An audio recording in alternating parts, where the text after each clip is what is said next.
Just a bit of a jest there. Hello. Hello, Jasper. How are you? Hold on.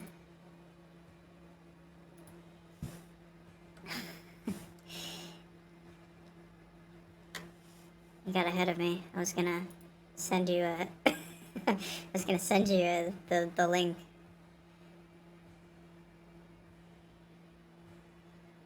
Awesome. Welcome to the stream. Hold on, I gotta get the music thing.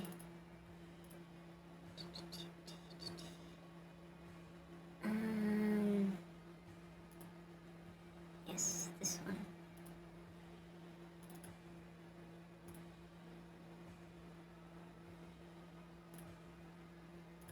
Okay. There we go. And then, of course... perfect, perfect.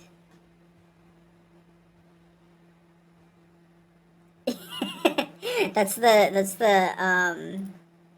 Splatoon, the Inkling, Squidling or whatever voice. I also have Gnarpy. Hello, welcome to the stream. Those, you literally cannot, like, understand me because I've heard myself. Anyways, I'm working on this. I wanted to play a game, but I feel like this is more important. Because it's gay. It's very queer, actually. You don't like Gnarpy? Gnarpy is an alien? You never played Roblox before?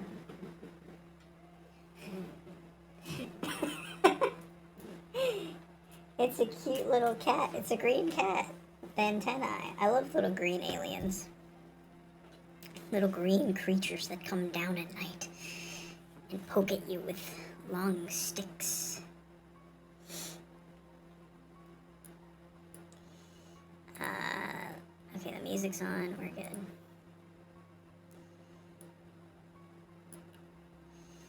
Let's see, which one to work on? Which one looks more fun?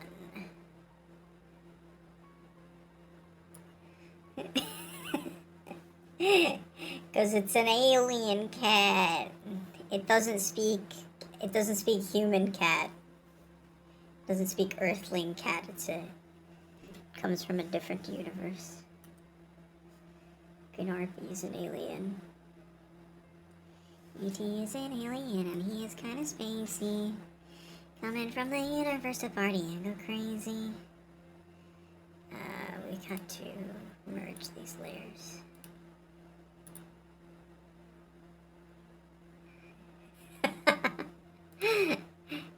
It's from Roblox, so it's not the only cursed thing that comes from that game.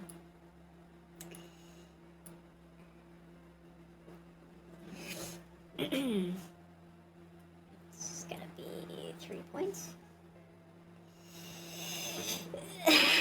I'm drawing... I had to redo this entire thing because I drew the characters, but I didn't like how they came out. So I'm redoing it.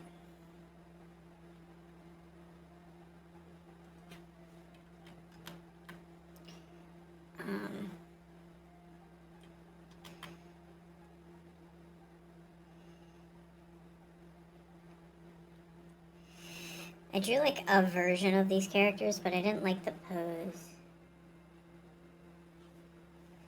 I have a little touchpad thing. Those artists' essentials. I would never... I mean, I've tried drawing with a mouse and keyboard. I mean, you always have to draw with a keyboard. I've tried drawing with a mouse, but...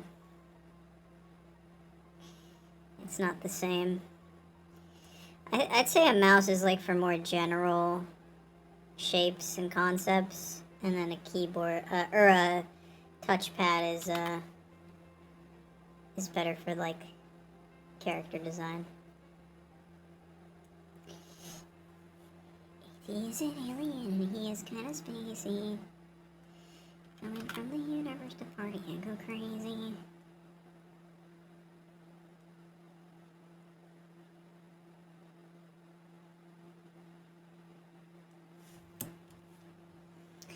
I've actually, like, become very happy with the fact that I've learned how to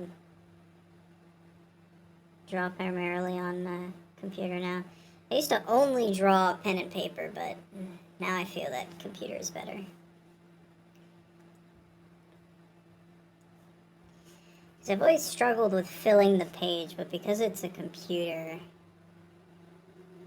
it feels easier. Plus you have more resources. You can quickly erase things, so it's not as annoying.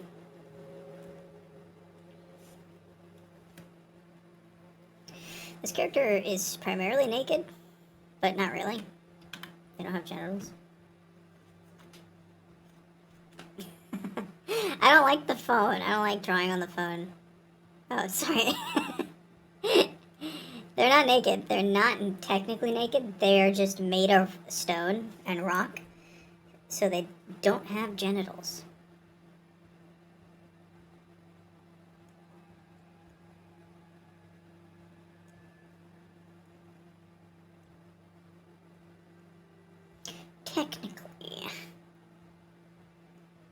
Technically no genitals. The best kind of technical. Let's draw his fucking disgusting head. Oh, that's way too long. If he's an alien, he's kind of spacey.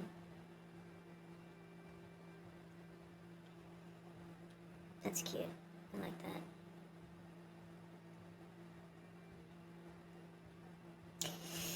His design, I think I've said this before, his design is inspired by Cell from, I think Frieza also has those little, like, wings at the top of the head. But I like the way it looks on Cell from Dragon Ball Z.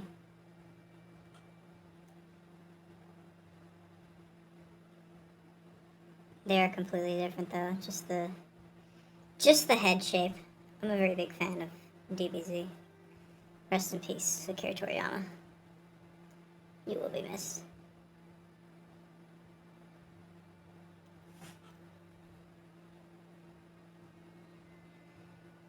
Oh my goodness. I will remind you, Jasper, that I do keep VODs, so let's not get too personal. You should go for your night swim. You should go have fun. It is in fact the 4th of July. So, well, 4th of July weekend, but you know, some people would just say that the weekend is the 4th of July. It's the holiday is the weekend. It's the 5th of July, actually. Actually, it's the 5th of July. Get it right, Luna. We all know that the 4th of July is really the entire weekend. Ain't nobody celebrating it for one day. E.T. is an alien. He is good. Oh, that thumb don't look right. That doesn't look right at all.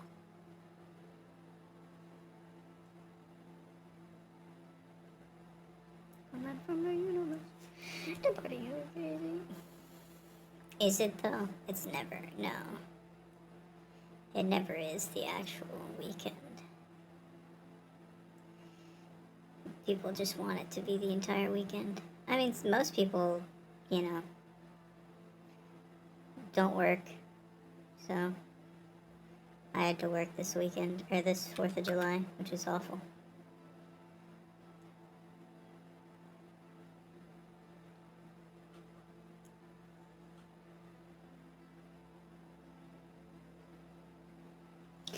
I've done it plenty of times. It's not that special.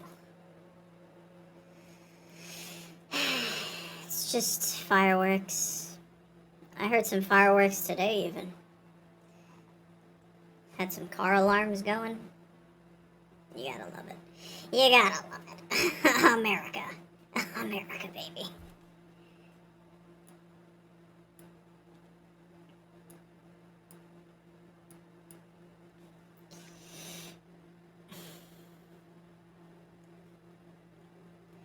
Put in the eagle sound effect. Did you know eagles do not sound like that sound effect of eagles that most people use? It's actually a different bird. I think it's a hawk of some kind.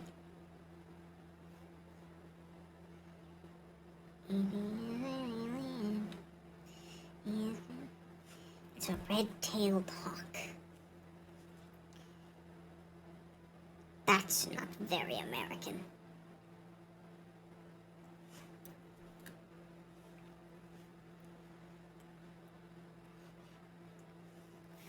Don't party and go crazy.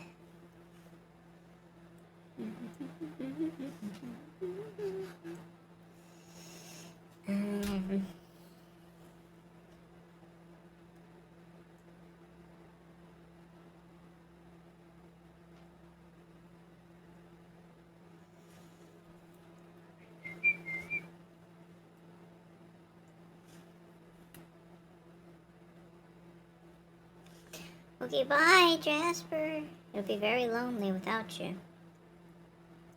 But you go have fun.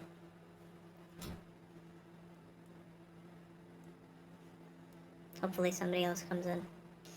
Probably gonna start watching a video soon.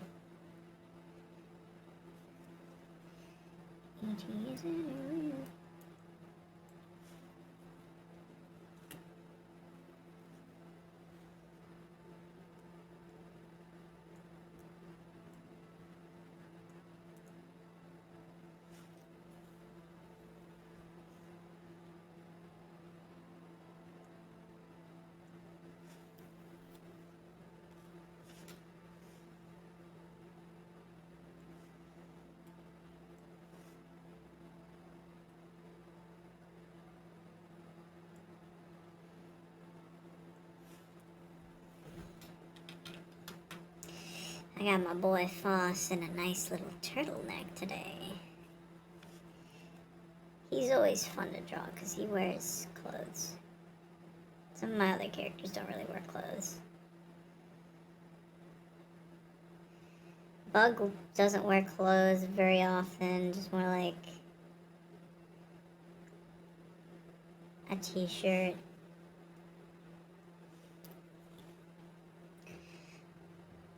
The Foss wears clothes. It's very prim and proper, upstanding, from noble descent, if you will. I've done this whole thing wrong. I'm an idiot. Would it be bad to start over? I want to start over. I don't like this. I don't like starting with the smallest one, so I'm just gonna erase the... I'll erase the outlines for Foss. Okay. Are you kidding me? Okay, that's fine.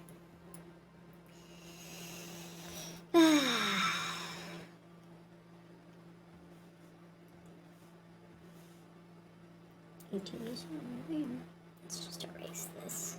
Get this off the... I just don't like the placement of the arm. And I feel like we could do this better. I feel like the hand could even be done better. Alright, so we're just gonna leave this as is for right now. And I want to move on to this one actually. Because I think it's the biggest on screen.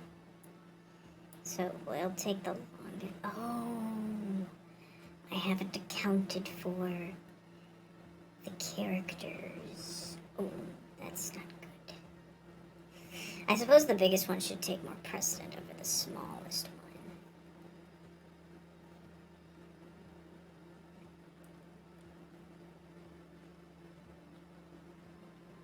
I also have to color this down here, but that's okay. It's okay, we'll figure it out. We'll figure it out.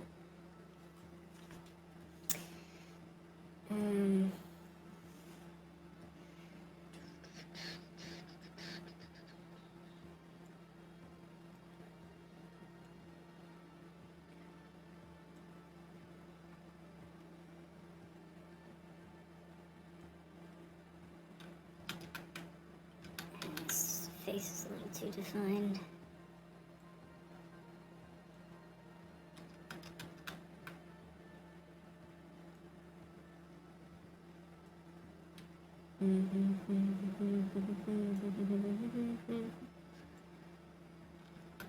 Almost. He needs a little more hair. Nope, that's too round. I don't know. Doing that. Oh, wait. That one's kind of good. Yeah, that's good.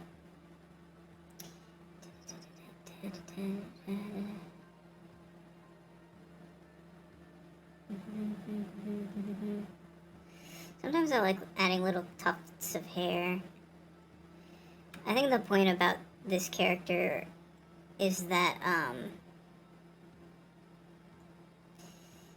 his hair kind of blends into his skin because he's all white.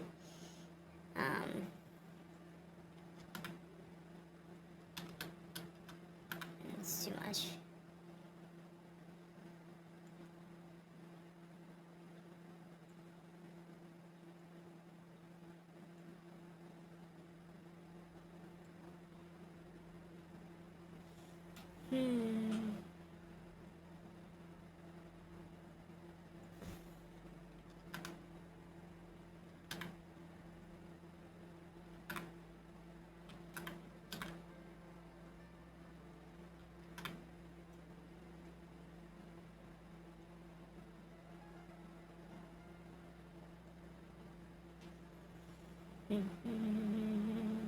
He does have ears, yes. He does in fact have ears. He's just a person who's cursed with very, very white skin. Like paper white, which is a joke on the fact that he was drawn on a piece of paper and I didn't want to give him a skin tone.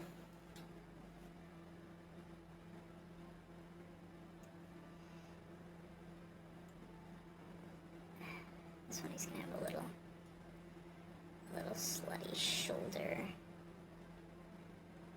kind of shoulder drooping shirt.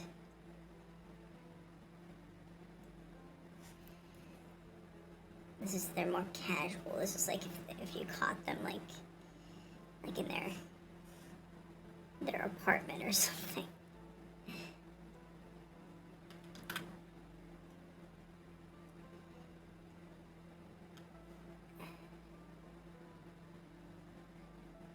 His shirt's kind of like raised up because like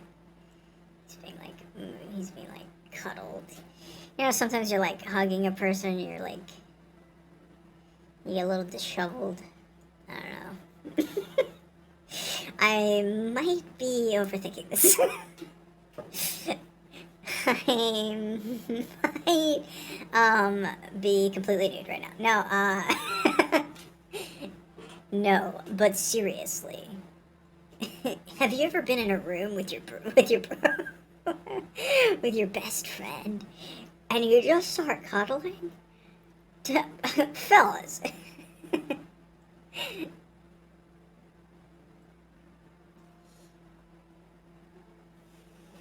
He's not bald, okay?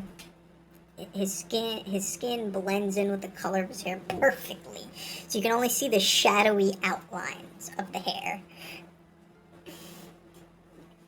He does have very short hair, though. So, like, comparatively, like, to other characters. Well, actually, I don't have that many characters with long hair. I'd say Blondie has long... Oh, no, wait, yeah, these two have long hair. Long hair gang. Son of a bitch.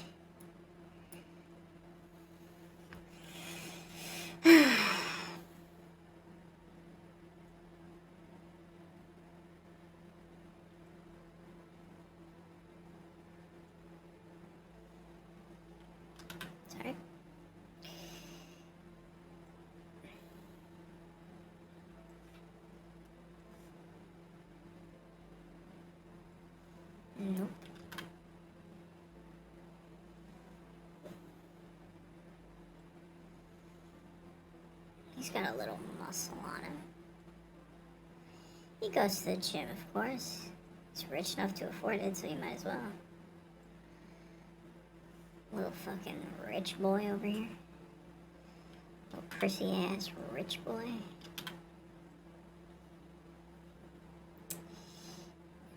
Okay.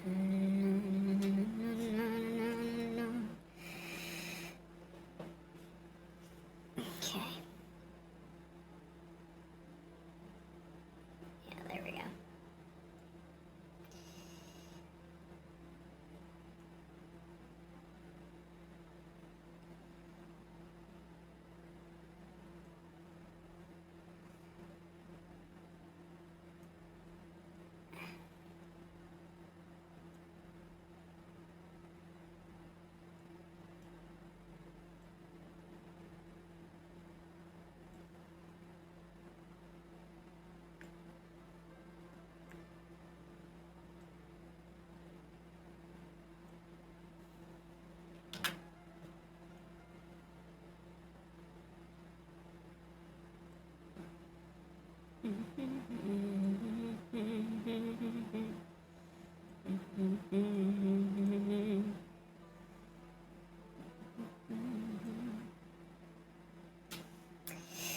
Okay, so that's that. Now for his fucking slutty ass waist over here. See, I don't know how far I want to take this. Oh my goodness. Oh my goodness. I feel like he would be in his little underwears.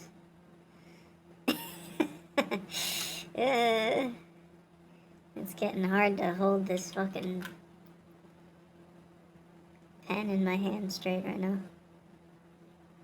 If you know what I mean. If you know what I'm saying.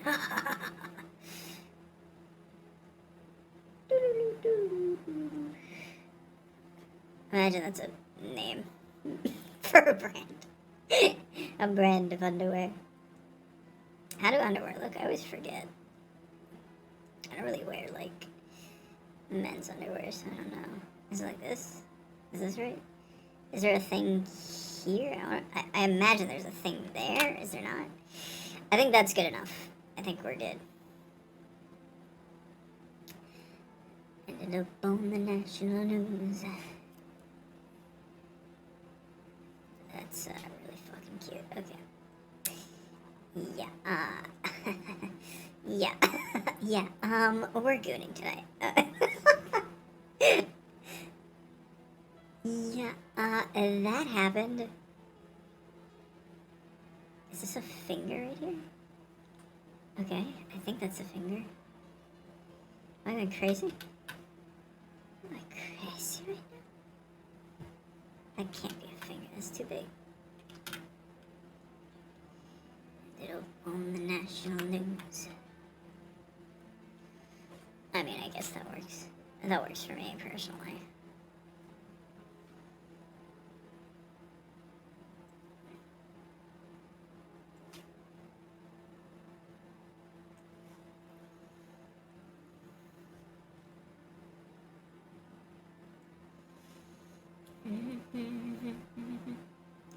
And you gotta kind of complete it a little bit. That's the shirt.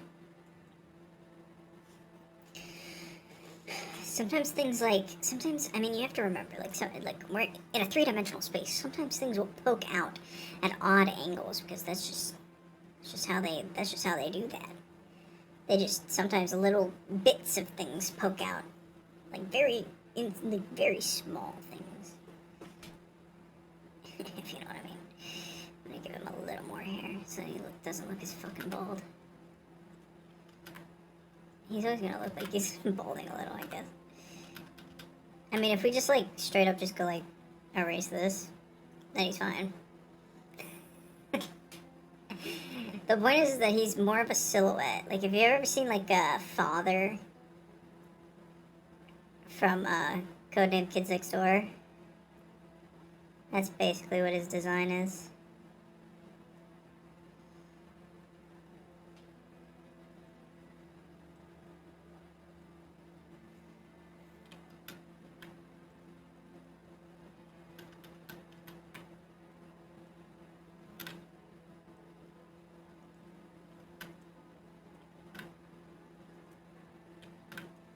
Like, if I were to give him, like, a hairline, it would be like that, maybe.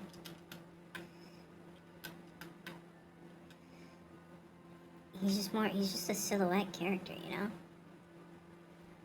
He's got a bit of a forehead. It's because I didn't give him eyebrows.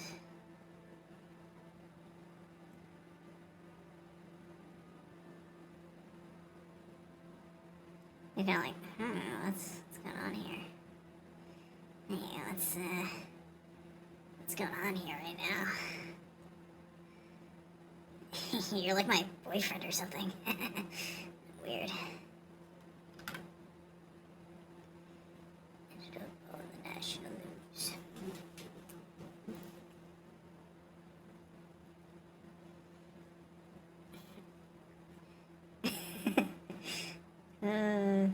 They're just so cute together. It makes me happy to draw them.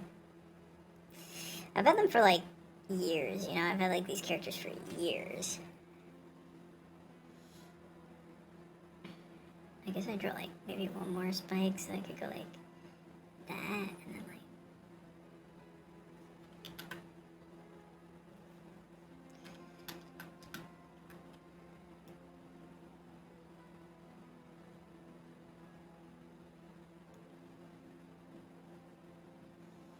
I mean, this is a more detailed picture, so.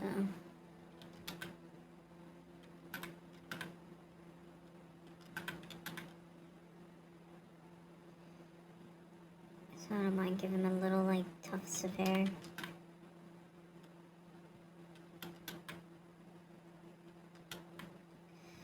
I guess the problem is, like, positioning, you know? I don't want to give him, like, too much where you can see a hairline. But I don't want to give him, like, too little where he looks, like, strange. Especially in a more detailed piece. Ended up on the national news. See, I feel this is too much. And it's kind of moving away from the idea of, like, an outline. And I think it's this. I just think it's, like, this middle section.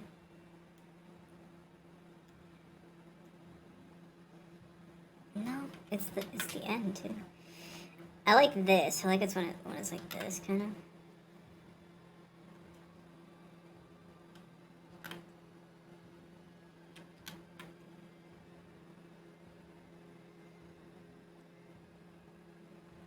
Yeah, so if I were to, like, draw him with a hairline, it'd be something like this.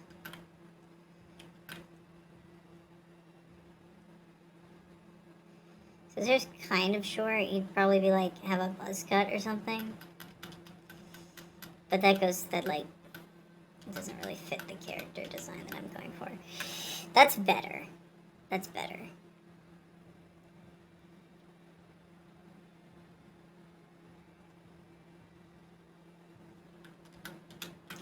I mean, the only thing I usually draw is, like, a little tuft of hair going this way.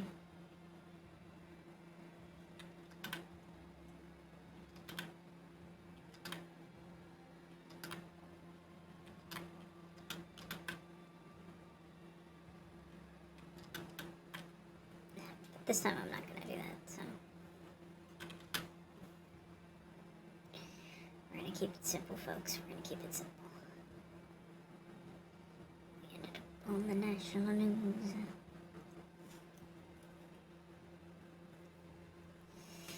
Remember that we have musculature. Musculature is very important.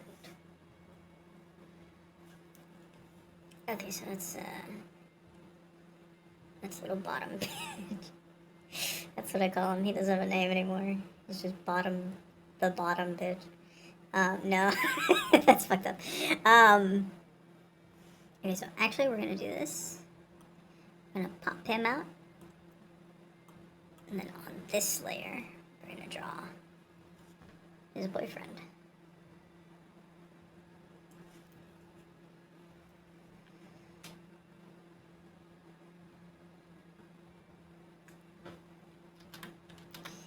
They respect each other at a deep, fundamental level.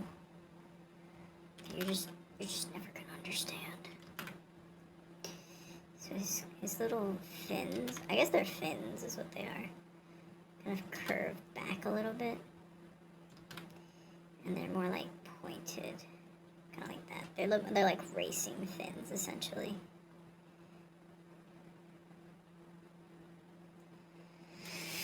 Ended up on the national news.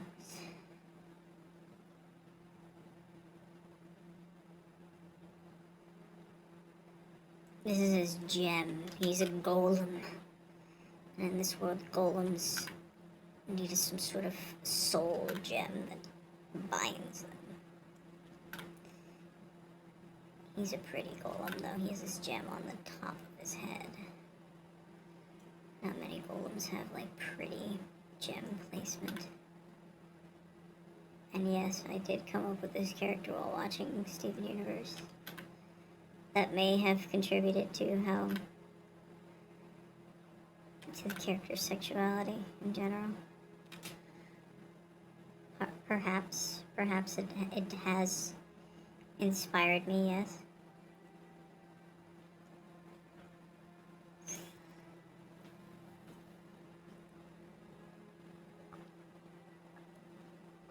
Okay. Nope. Something's wrong here. Something is terribly wrong.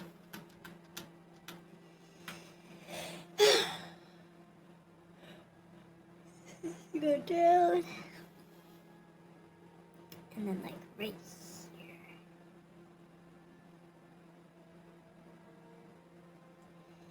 Nope. Wrong.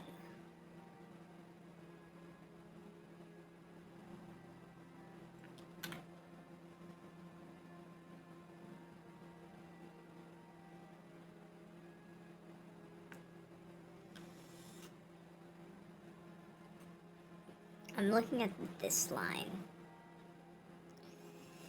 So,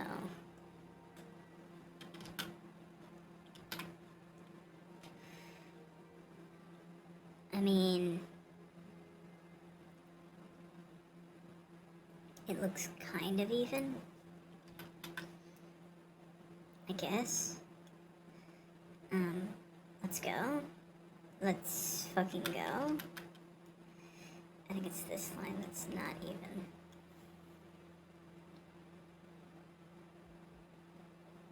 See what I mean? What's going on here? When it's hard to make like a circular shape, I think that means something is wrong. Make proportional.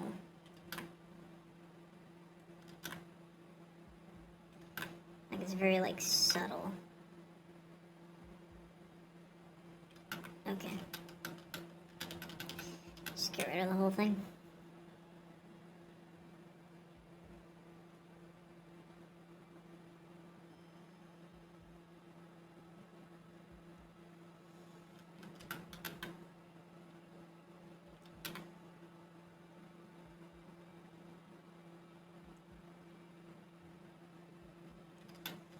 Oh, I see what's going on. I'm stupid. I should have just been following the face lines. I was giving it a curve when his face was kind of more head-on, so... I mean, it has like a natural curve, but you know... Again, his face is like head-on.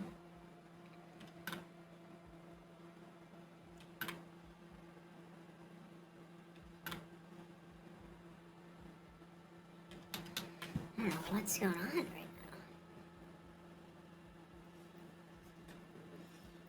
The way his face is squished, I don't like it. I don't like it. I don't like it. I'm gonna play a video. We're going to background videos so I can focus. If I play a video, then I don't have to talk. That'll make streaming a whole lot easier.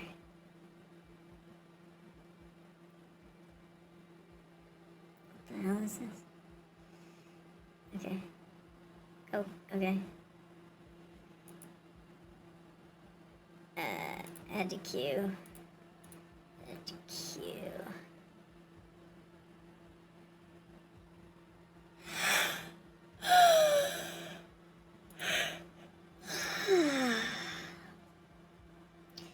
And he ended up on the national news.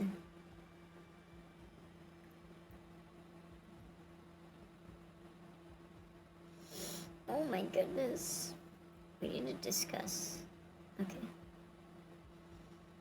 The end of Pride. Alright, Samantha. Let's see what you got. Let's see what you got for me, Samantha.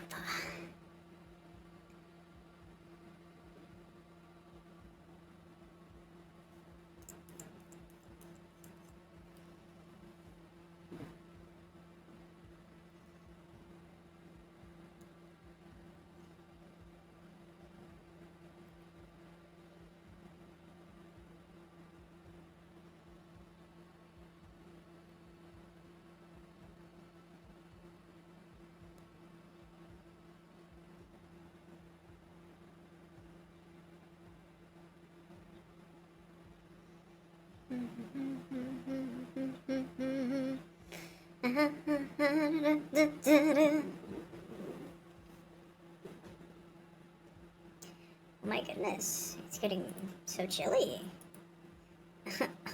Oh my gosh. It's so cold in here. I better put on a jacket. Think you'd like that, wouldn't you? What if we were horny for putting clothes on? You know what I mean? The hell am I looking? What am I looking at? What is this? I can't even show this because it's a song. But it features Moist Critical. I don't understand.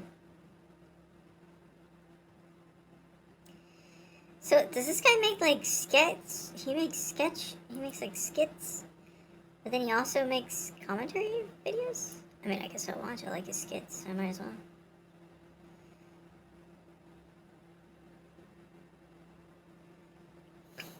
What? What? What does that mean? What is this video?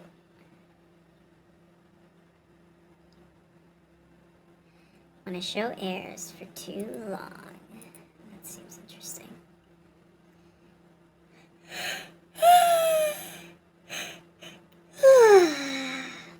Hey, hey, hey. Best of both worlds. Let's fucking go. Let's go. How was that? Okay. That's weird. Something flashed in the background. I was confused. Let's fucking go. Let's go. Alright, I already seen that one. What? Oh shit! Look who it is. Look who came back from the dead. What the hell? I thought I buried you. I thought I buried you alive.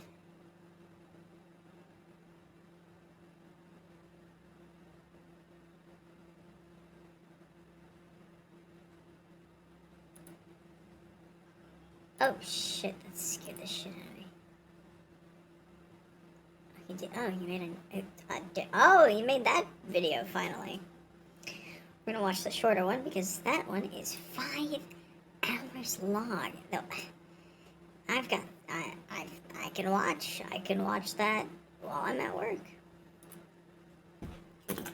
I feel like I should actually put a jacket on. It is so cold in here.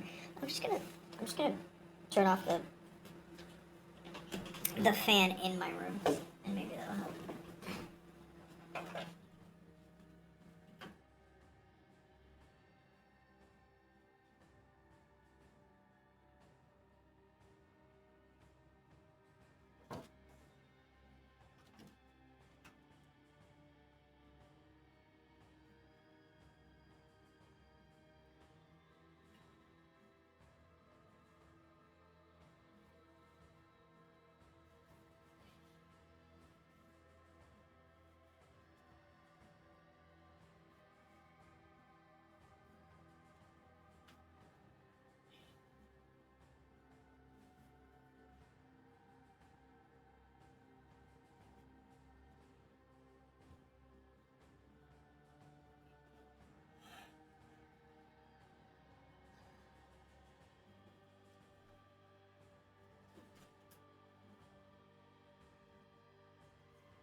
the vent. Oh my god. Goodness, that's not gonna work. This might just come up with a plan. I've come up with a plan of action. Put on this dress.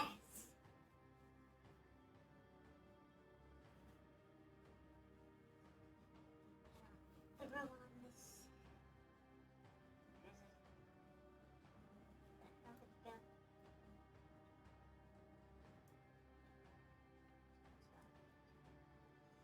Now put this skirt underneath it.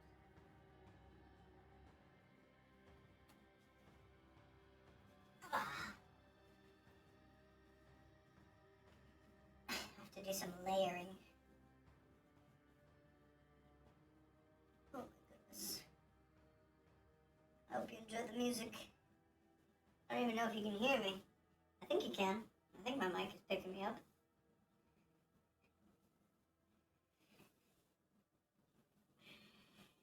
I'll put a jacket over the whole thing. Nice and toasty. Whew. The whole endeavor. Okay. So,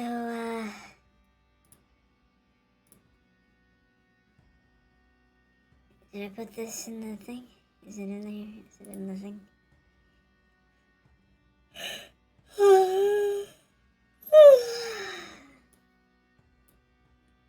Forgot about that.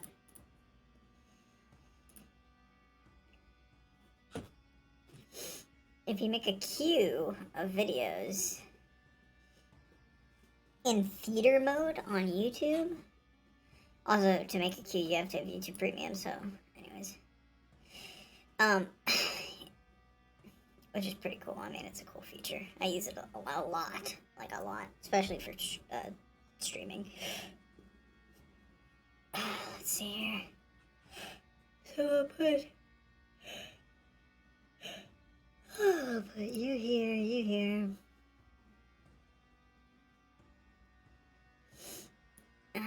I'll put you here. And then I think it would be best if I fit that in there. This can go here because I want these videos to be like-minded. Oh my goodness, that's not the video I wanted to click on. Oh my goodness. Do I even want to watch this video first, honestly? Honestly, no, because we are making art right now, and we are on art streams. So I think it would be best if I, watch stuff that is related to art. Digital art, I suppose. I don't know.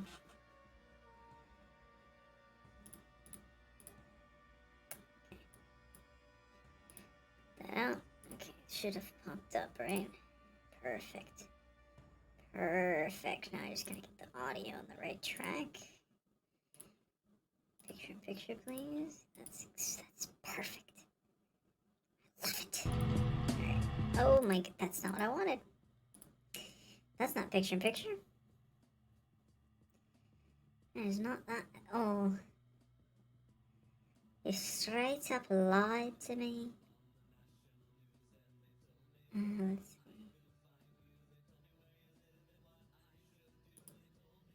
That one. Thank you. I appreciate it. Where's the music? Where's the music gone? The music is gone.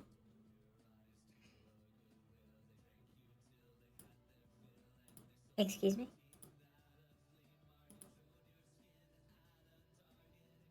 Oh, is it because it went in a... Hello?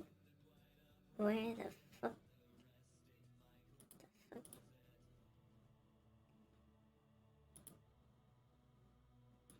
Yeah, reload. Okay, it wasn't playing at all.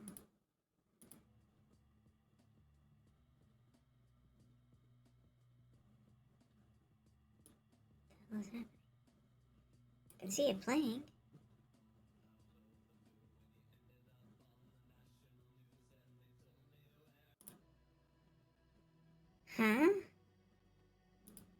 Are you kidding me right now? What is happening? Oh. Oh, there it is.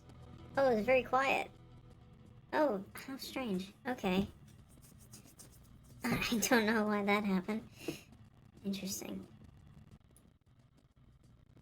Like, this song is quiet. I guess the audio mixing is bad or something? I wanna raise the volume. Anyways.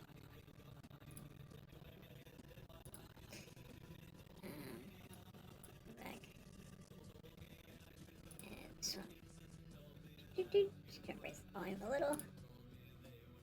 And then now you can hear it. In an interview with The Hollywood Reporter, Seth MacFarlane, creator of the beloved adult animated comedy Family Guy, proclaimed, "Part of me thinks that Family Guy should have already ended. I think 7 seasons is about right. At the time of saying this, Family Guy was just reaching its 10th season on the air. 13 years later, and it is currently airing its 22nd season, with a 23rd on the way."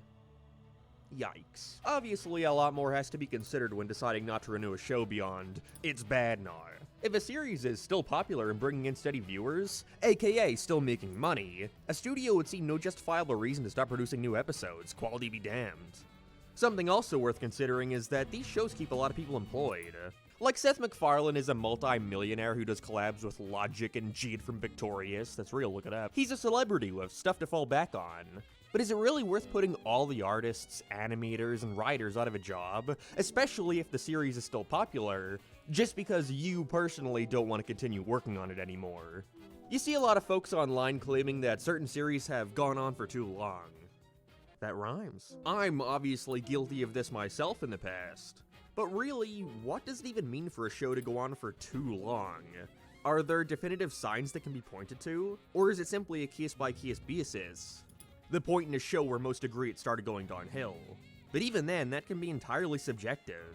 Look at a series like The Simpsons, quite possibly the most popular show ever. Most share the sentiment that at a certain point the charm started to fade, but you'd be hard-pressed to get a majority of folks to agree on one particular moment. There are people who point to Season 9, some who point to 10, hell, some go as far back as Season 7. Or was it a shift in staff? A bad rut they never managed to get out of? Or could they point to one moment, one episode, which marked the beginning of the end? Stuff like this always gets me wondering. Again, this is such a vague and subjective, subject. And so today I wanted to take a look at a variety of long-running shows infamous for having a catastrophic downfall. Live action, cartoon, whatever. And point out some clear signs that things were beginning to run its course.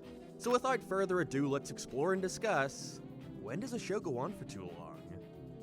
But first, if there were anything I'd describe as being, long, it's my brand new standing desk from FlexiSpot.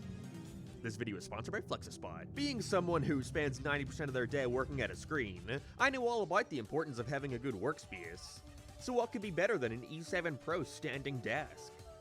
There's this easy-to-use keypad that allows you to automatically change the height to whatever you want, allowing you to comfortably stand as you work so you don't get scoliosis or something. This thing is sturdy too. Not only does it not wobble easily, but it can also carry a ton. This is high. Yeah. How does it stop? It's a standing desk, dude. I didn't think it would be that high. I've loved having this thing. It has been a great addition to my working environment. I got like 2 more as well. I'm gonna fill my house with these things. So if you were looking for an excellent desk at an affordable price, check out FlexiSpot in the description below. And get more savings by using the exclusive promo code provided in the description as well. And thanks to FlexiSpot for sponsoring this video. The most infamous way for folks to point out when a show is worn out its welcome has got to be with the jump the shark moment. The situations the characters find themselves in getting increasingly more absurd. Like, just look at The Simpsons, that's got to be the best example, I think.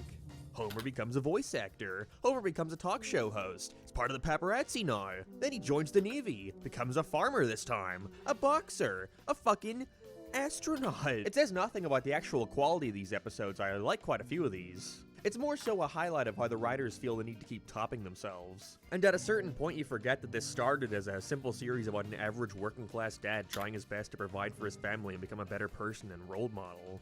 That was a consistent theme of the first season. Sure, it wasn't always the focal point, but that was the core of the show. What is The Simpsons about now? Well, it's about The Simpsons. And they can fill in any role the plot desires. Also, dude, it took me until like 2 years ago to realize the phrase jump the shark was referencing Happy Days, in which they quite literally had the Fonz jump a shark. Guess I should have expected that. This was considered devastating. I personally don't think it's entirely fair to boil a show's downfall to one specific moment. You know, there's so many other factors at play, along with it implying that a series can continue to then regain its footing afterwards. But I definitely agree with the sentiment that it highlights a point in which the characters start taking a backseat in favor of gimmicks. It's like episodes are being written from the perspective of how to entice viewers with soulless spectacle or big reveals, designed to rejuvenate interest rather than a genuine attempt to tell a story. I tried looking up crappy BuzzFeed-esque articles for examples of this, but they're all either endlessly giving the same examples or providing really odd cases of it. Like here's one from Stacker about Grey's Anatomy, a series I unfortunately have become quite familiar with. Don't judge me. This long-running medical drama has experienced all kinds of highs and lows over the years. An ambitious Season 7 musical episode called Song Beneath the Song is every bit as cringe-inducing as it sounds. Call it one of the many times the series has jumped the shark, only to subsequently regain its footing. Not really a jump the shark moment if you immediately admit it gets right back on track now, is it? That show is filled with so many gimmicky episodes to choose from.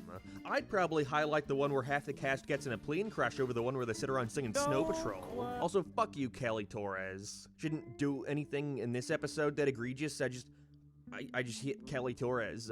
Again, fuck you and stuff. To me, a jump the shark moment was more so about it representing a point of no return. A time in which the series abandons its original goals in favor of trying to regain its dwindling viewership. You know, you could point out moments like in The Office where they get rid of Steve Carell, their main character, attempting to replace him with Will Ferrell. A show, especially one like The Office, is all built around the character dynamics and how they all interact with each other. It's bizarre to think they assumed they could simply remove such an integral part of the series and hope that everything would stay the same. My mind jumps to moments like Brian's death in Family Guy. Oh my god!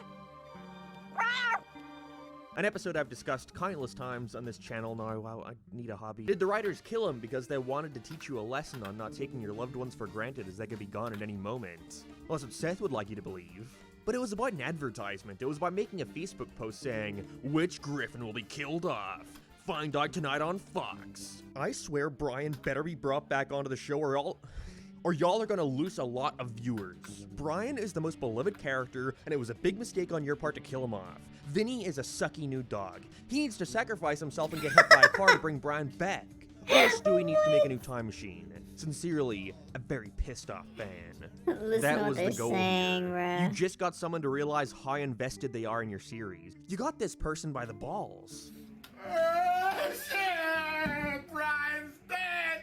Now they're gonna be sure to tune in every weekend. Because if you stop watching, then I don't know, maybe we'll just kill him off again, huh? Other times it comes off we'll a kill him little again, desperate, but I still attempt to keep the core idea in mind, like Fairly Odd Parents being just a never first ends. cancellation. With Butch Hartman's big idea to keep him around being to have Cosmo and No, Wanda it just have a never baby, stop killing specifically Brian. Cosmo. It works in the moment. Throughout its entire run, there's no episode of that show that did better than Fairly Odd Baby. But it's one and done. The spectacle wears off. It's a baby. They don't do much. And also, that well is now dry. There's no double dipping here. You can add another baby, a dog, and a little girl all you want, but eventually folks do wise up to what you're doing, and they're not going to fall for that cheap trick again and again. Which is why these jump the shark moments are ultimately what people mark as being the end of a series. Again, you're past the point of no return. There's no turning back here. I really don't have a name for this next one, but I guess it's more of a feeling, a vibe. When a series gradually starts changing over time, but it's not something you notice until taking That's a a step big back one. to look at the bigger picture, in which this shift starts to become more apparent. This is most notable when it comes to the characters of long-running series, and how you can slowly see them all start filling in their respective roles. They don't feel like characters Flanderization. anymore, and instead caricatures of what they once represent. Oh, Flanderization, that's the word. This phrase was obviously coined in reference to Yeah. Ned Flanders from The Simpsons, a trait which I personally deem as being the result of a long-running series rarely being able to keep the same writers and directors throughout its run. New talent has to be brought in to take over, and through the process of new staff being cycled in and out, you have to accept the fact that these new guys haven't spent nearly as much time with these characters as the previous ones did, and so oftentimes you find them Someone starting to lean say into one or no two time, specific as a traits matter that of they're fact. most known for, becoming increasingly more one note. With the titular Ned Flanders himself, it's in relation to how he was initially nothing more than Homer's rival. A better and kinder man who had more money, a nicer family, a fucking pool table in his basement, but also, he was a Christian. I always figured that was used to elevate the joke a bit, in the same way all his other traits were. It's a way of him one-upping Homer. Like, not only is he super well off, but he's also an incredibly nice guy who follows the Bible to a T. However, after a while, this got simplified further and further, and while they certainly do a lot more with him now in the show, it's hard to deny that for a large chunk of the series he remained as nothing more than Christian. Laugh. I could continue talking about like half the Simpsons cast or Family Guy, but I want to highlight a show in which I believe had it the worst of any I've ever seen, and that's SpongeBob.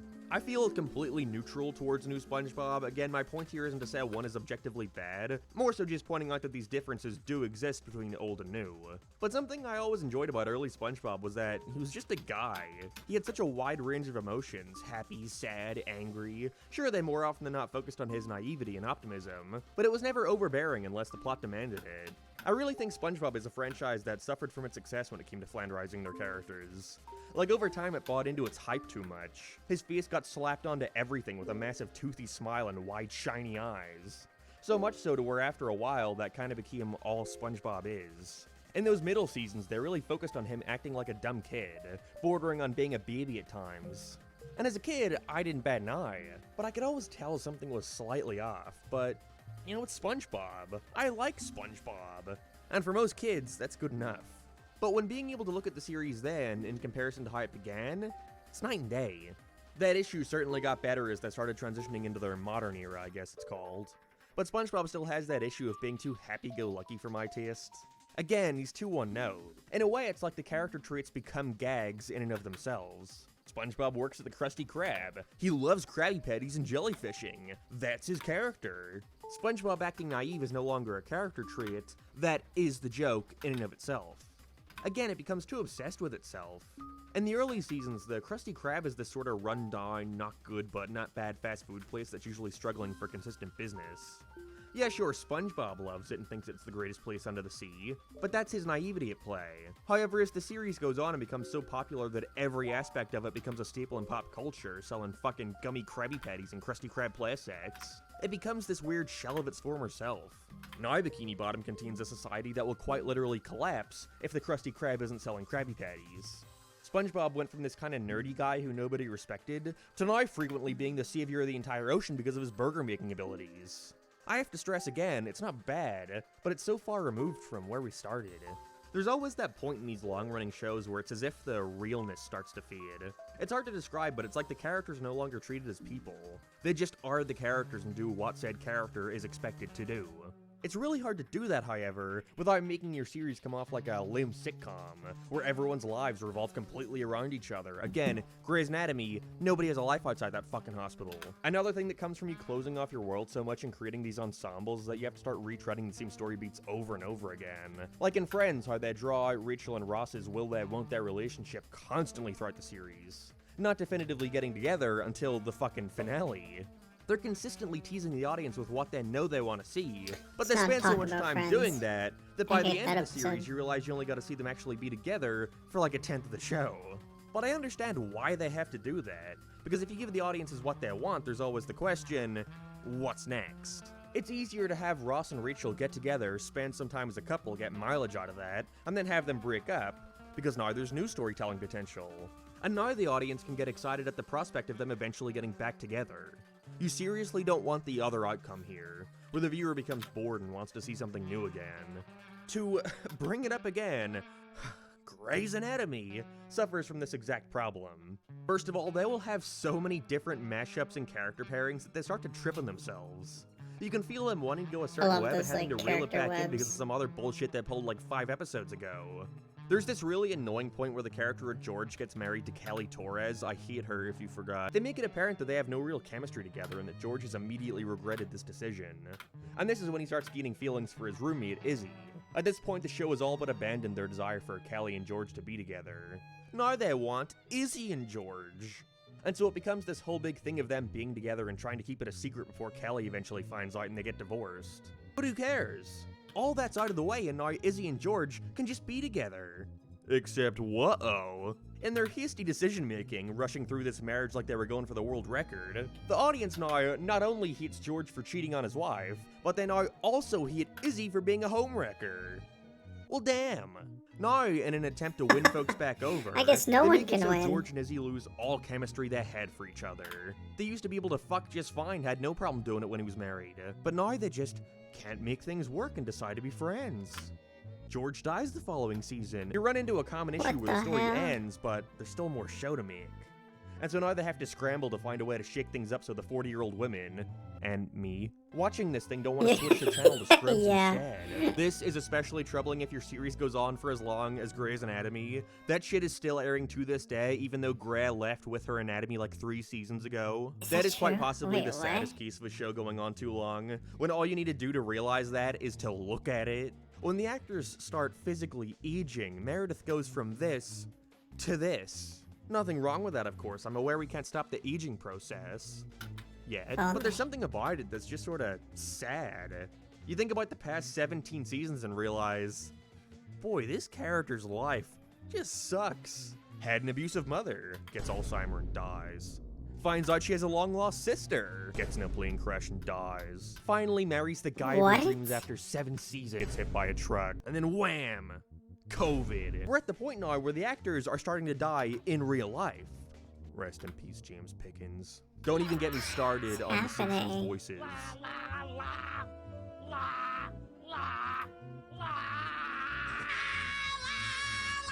A lot of people get real defensive when you point out how old these actors are getting. And let's be real, it's not as if Fox are holding them at gunpoint or anything. But to me, I just wish they would get some much needed rest.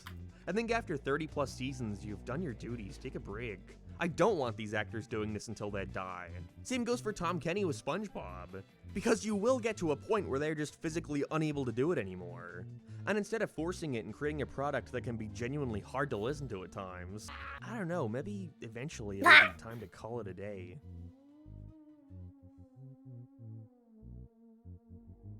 To me, though, the worst thing a show can do after a while is just bring in people who don't care or respect the material. That should be obvious, right? But it happens. This is LS Mark, so of course I got a shot at the Fairly Odd Parents for completely bastardizing every single aspect of itself by the final seasons. I didn't get to mention this much in my ranking video, but I did a lot of digging in my own time to try and figure out what happened there. And it all seems to stem from one person who was brought in as a head writer. And his name is Ray De Laurentiis. I hope that's his name. This is nothing against this man. He has had a long and extensive career, creating hit shows like the Bubsy cartoon and Coconut Fred Fruit Salad Island. I mean, all What? I have is this crappy YouTube channel. But again, this is nothing against the guy. I just think he came into the series so late in production, it was already so far removed from where it started, Should he have like that all an he ear could do hole? was push it further. This guy worked on a lot of old sitcoms, and it seems like that was his mindset he brought into This Fairly is Odd kind of what Parents. like Cell has. The writer's room also Like an suffering from an ear extreme hole. case of too many cooks.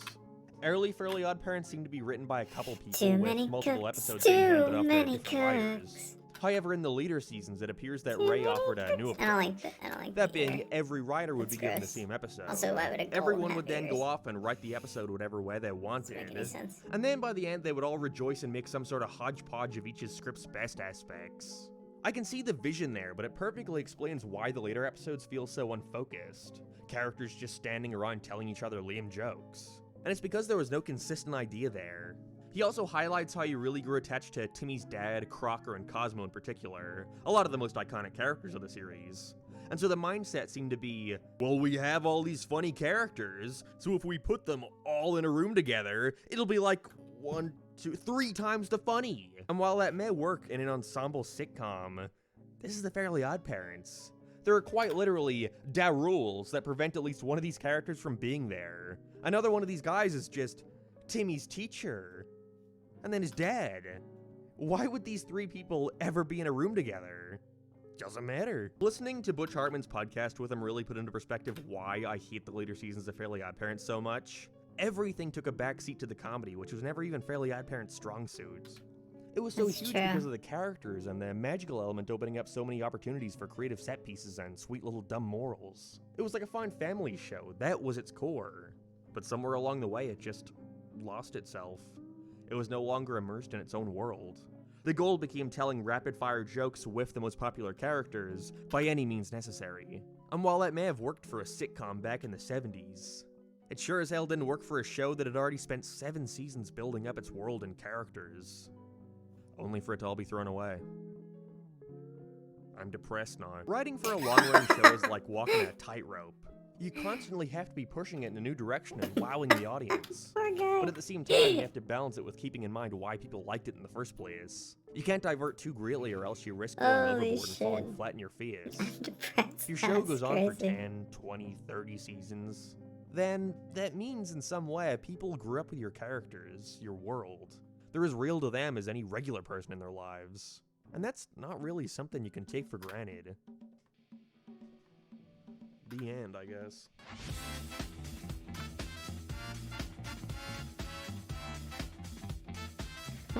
What the hell? This man is crazy. This man is dead. Bum bum bum ba-dum bum bum ba-dum bum bum ba-da-dum. Bum ba-dum bum bum ba-dum bum. Oh. Welcome to Kean Carlisle's 199,983rd Subscriber Freedom Special. Featuring the following guest stars. Wow.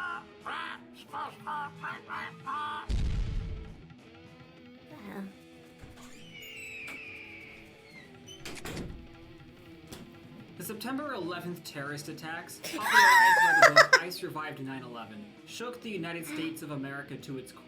It led to a nationwide feeling of unity and extreme patriotism. What a That way was to open reflected up in the a world of video. film.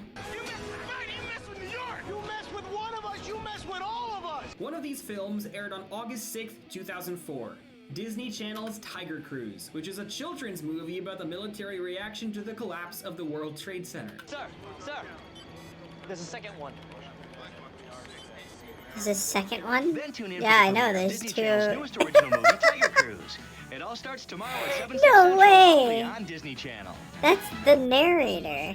Right now from New York City. As you can see, emergency vehicles going down the street of what What the hell? I don't remember watching this. I was like amazed. I mean, this ship is so big. How does it float? It looks like it would just How does sink it to the float is bottom. a great question. It's a bit windy out here. I got lost. Yeah, that's what they said. We don't even What? know who did it. Oh, don't give me that. We know exactly who it is. No, we don't. Bon appetit. Tiger Cruise. What the hell is this? 7 Central. Only on Disney Channel. Maddie Dolan is one of countless teens who go on a Tiger Cruise, basically the Navy's version of a take your family member to work day. She deeply resents her dad, I don't know why they commanding never officer showed Gary this Dolan, in- for being absent her entire childhood by serving in the Navy. During the But Disney when the Channel attack original occurs movie midway through the block movie, when I was she a child. discovers a newfound appreciation for her father's line of work.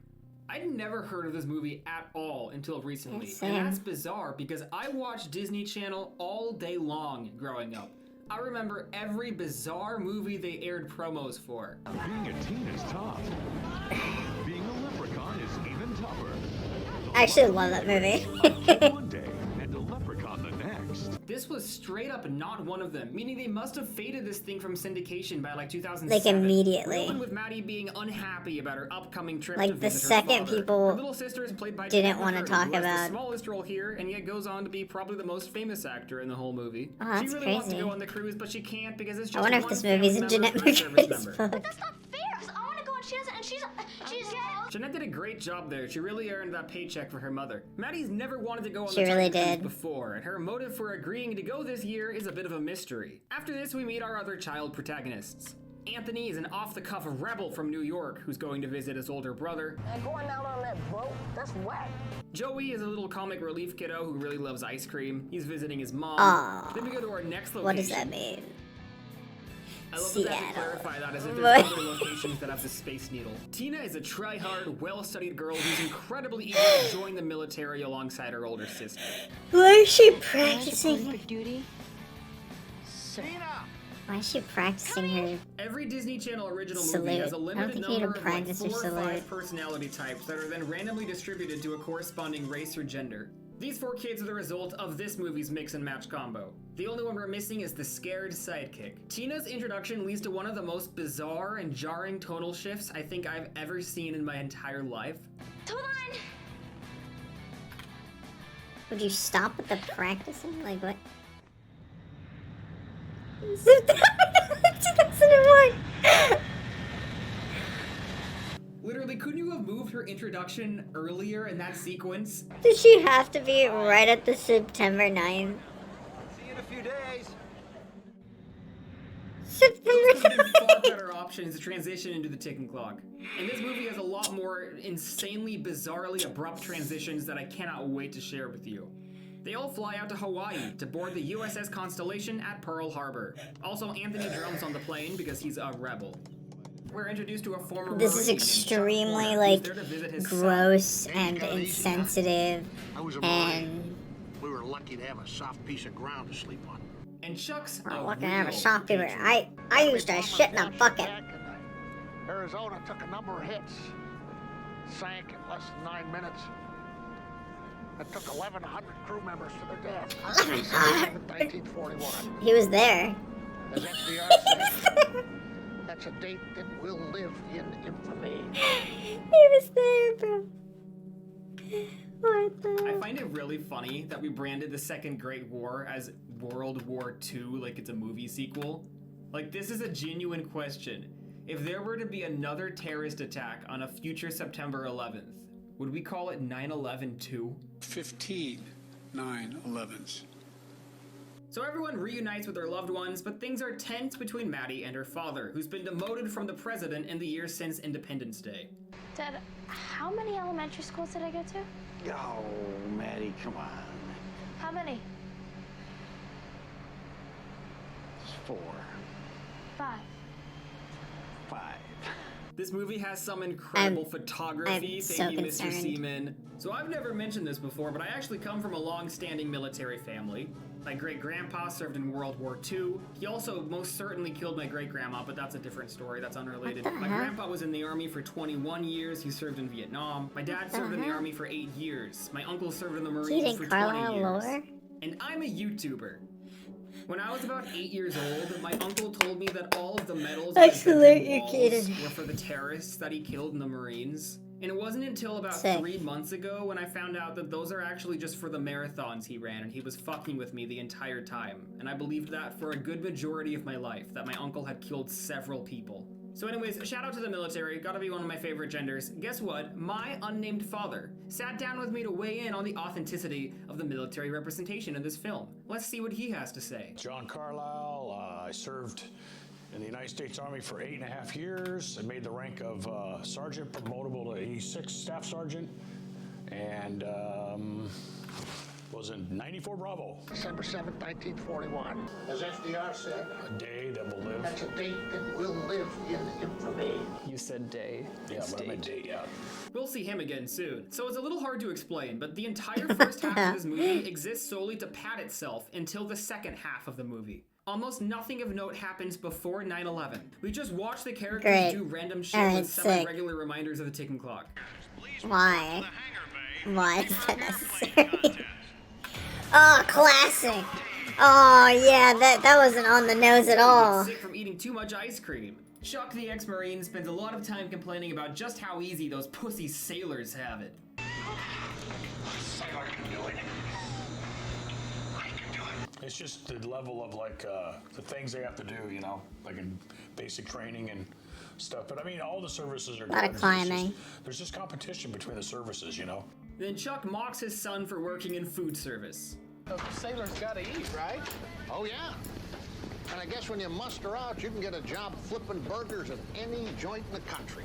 When my dad enrolled in the early 80s, he was initially going to go to the tech sector, working with computers, but one day, he was cooking scrambled eggs and just really enjoying it, and he was like, you know what? I'm gonna go into food service. And that's why we grew up poor. The ovens look real. The way the rolls are on the pan, though, they're not like lined up like they would be like 6 by 8. There's like some here and there's a couple here. Like if you look at the way they were lined up, they look like the real ovens, the real sheet pans. You know, the real deal. The mixer look real. Anyways, we just keep cutting back to Chuck complaining a bunch and struggling to climb a ladder. Should call this the USS Mount Everest.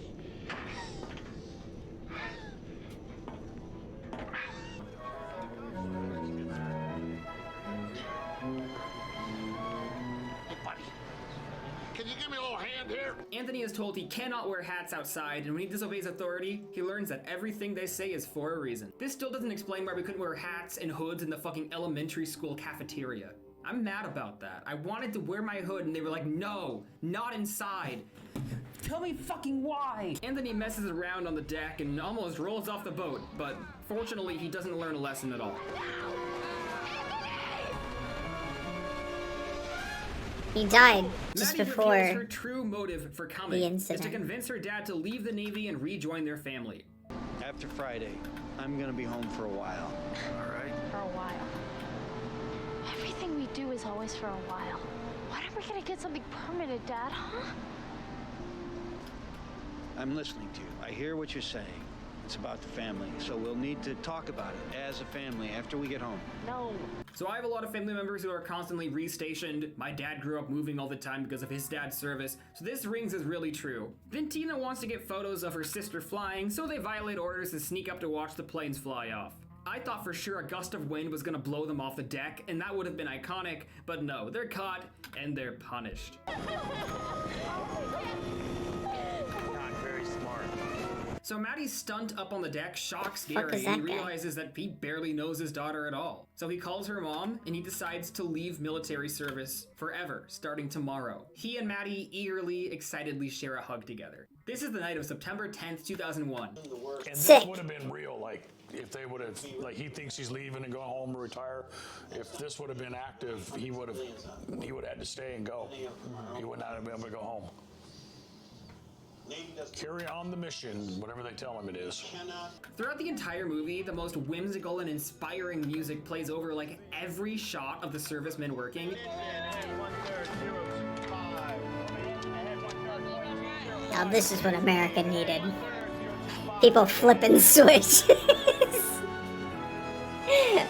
Flipping switches, picking up And phones. blatant propaganda films I've ever seen in my entire life. Now that's It's America, unbelievably baby. great. It's a pretty well-known fact by now that largely every Hollywood movie which wants to access U.S. military hardware and uniforms that aren't available in the open market has to get them through the U.S. Department of Defense, who often provide funding and rewrite relevant portions of the movie to portray the military in a positive light. It's called the Military Entertainment Complex, the far less popular little brother of the Military Industrial Complex. Examples. Top Gun was created as a partnership between Hollywood and the DoD to restore the reputation of the US Navy following the infamously unpopular Vietnam War. Looking like any movie with military assets. Case in point, probably half the Marvel movies, and the Department of Defense is thanked in the credits. The best example is the Transformers movies, where a ton of the robots in the first three transform into military vehicles, and the US Army's on the ground saving the day.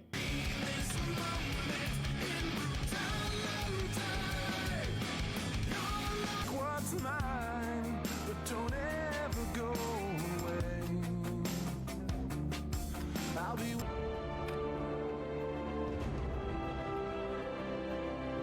They made 5 of those, and not a single one where Megatron transforms into a gun for the other Transformers to hold like he does in the 80s cartoon. These movies have written agreements with the US government to submit Why would he wish lists of do vehicles and that? weapons they want, and the DoD makes such edits and revisions as change 1 male and 1 female Marine to 2 male Marines, as they infamously said on Dark of the Moon. The 4th movie, though, got the bulk of its financial backing from China. Thus, the entire 4th act takes place in Hong Kong and features Chinese officials acting efficiently and responsibly. Meanwhile, the American government starts aggressively hunting the Transformers down, none of whom have US military alt modes in movie 4. The DoD was not involved with Age of Extinction. All this So to it say, while the happens. US government at least doesn't ban negative depictions. Maybe it's because I'm playing a video. Welcome back, Jasper. Is my stream still freezing? I don't understand why it would be. Because, like, I'm connected directly to the internet.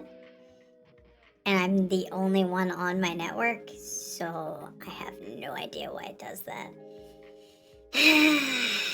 Could be a number of reasons. Could be I've poorly optimized my entire setup. Maybe if I close some stuff down.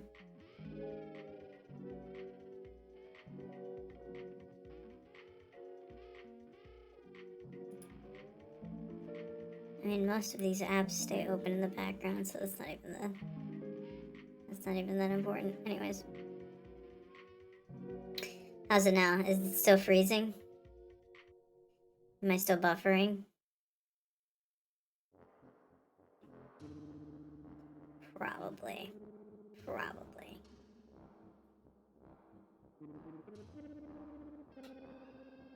This is why this is why my VODs get better viewership.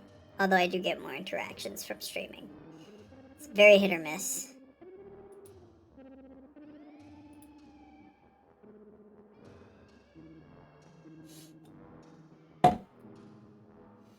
Oh my goodness. Okay, I'm gonna go grab something to drink.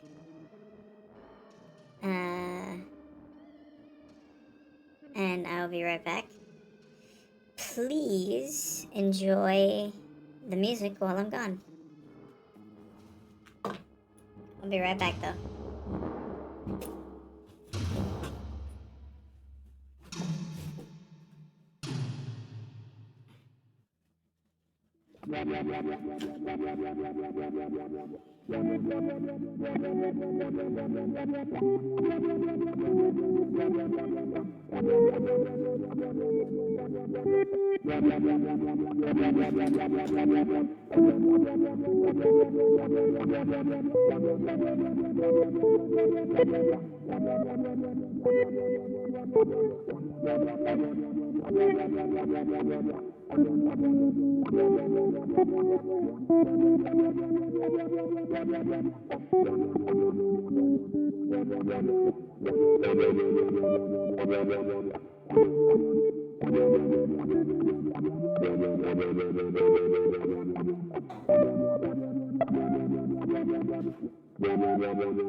I think there's quite another thing.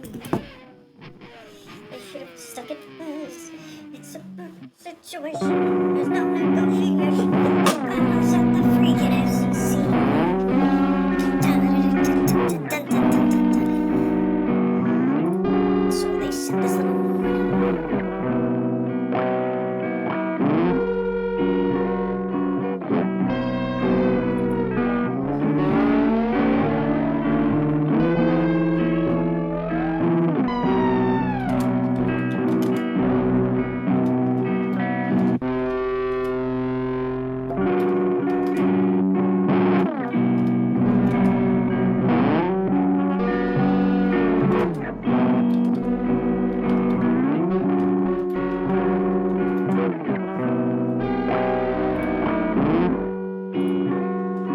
Having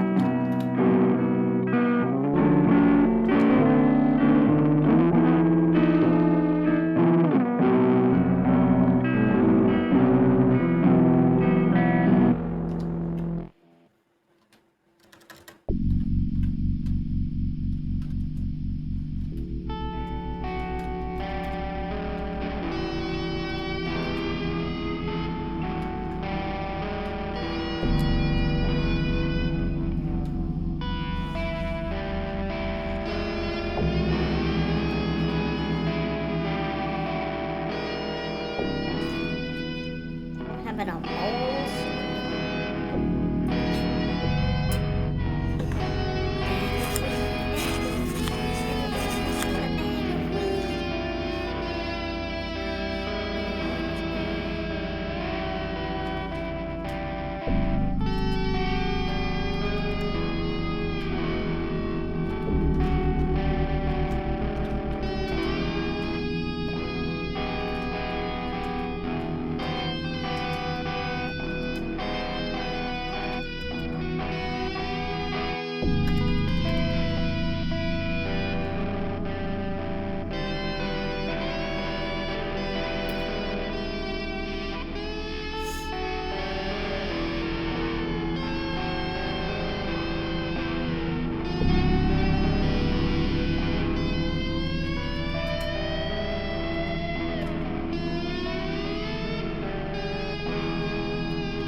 I don't know how to fix that actually.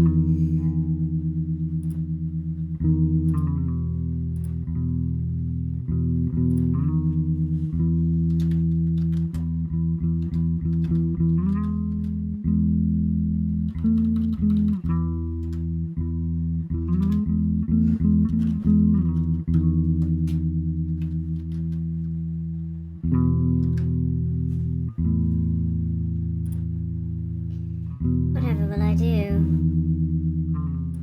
I'll just keep doing what I do now. Sorry if like my video lags or my stream lags.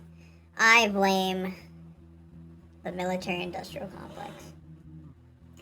I blame Twitch for not, being better at their fucking job. Fuck you, Twitch. Now what I need is a fucking tech whiz to tell me how to do these things a little better.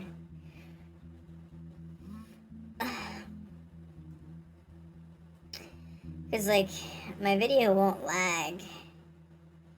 I guess maybe it's because I'm playing this in picture-in-picture. But I only have so many, like, this would be solved if maybe I had 2 screens. I think if I had a second screen, this problem wouldn't exist. Because then I could just put, like, the stuff I want to watch on a second screen, and then I could have, like, everything available while also drawing on the first screen, I guess.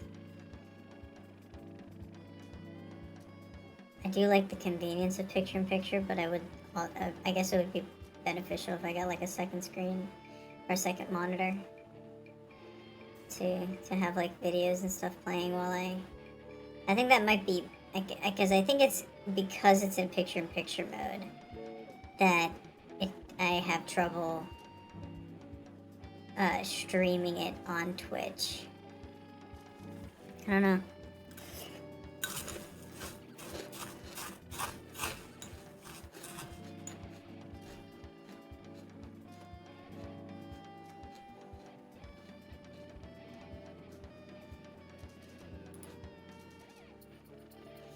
So here's what I'll do.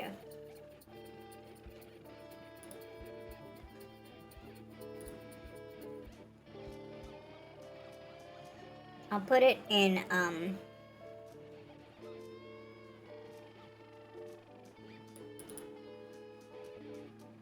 oh, I see.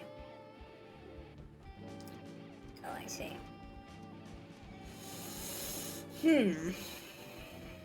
That's not gonna work.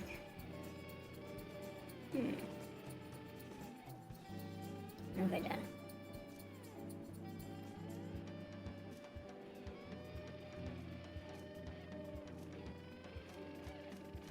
What have I done? What have I done?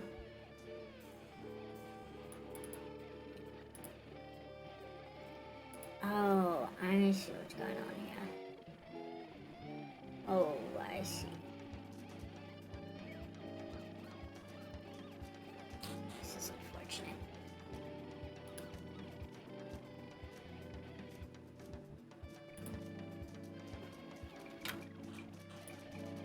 Okay. Oh my goodness. Let's put this, then put this down here. Just while I eat my snack. Drink my drink.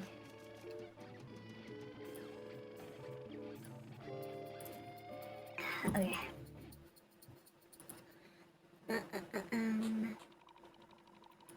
This one?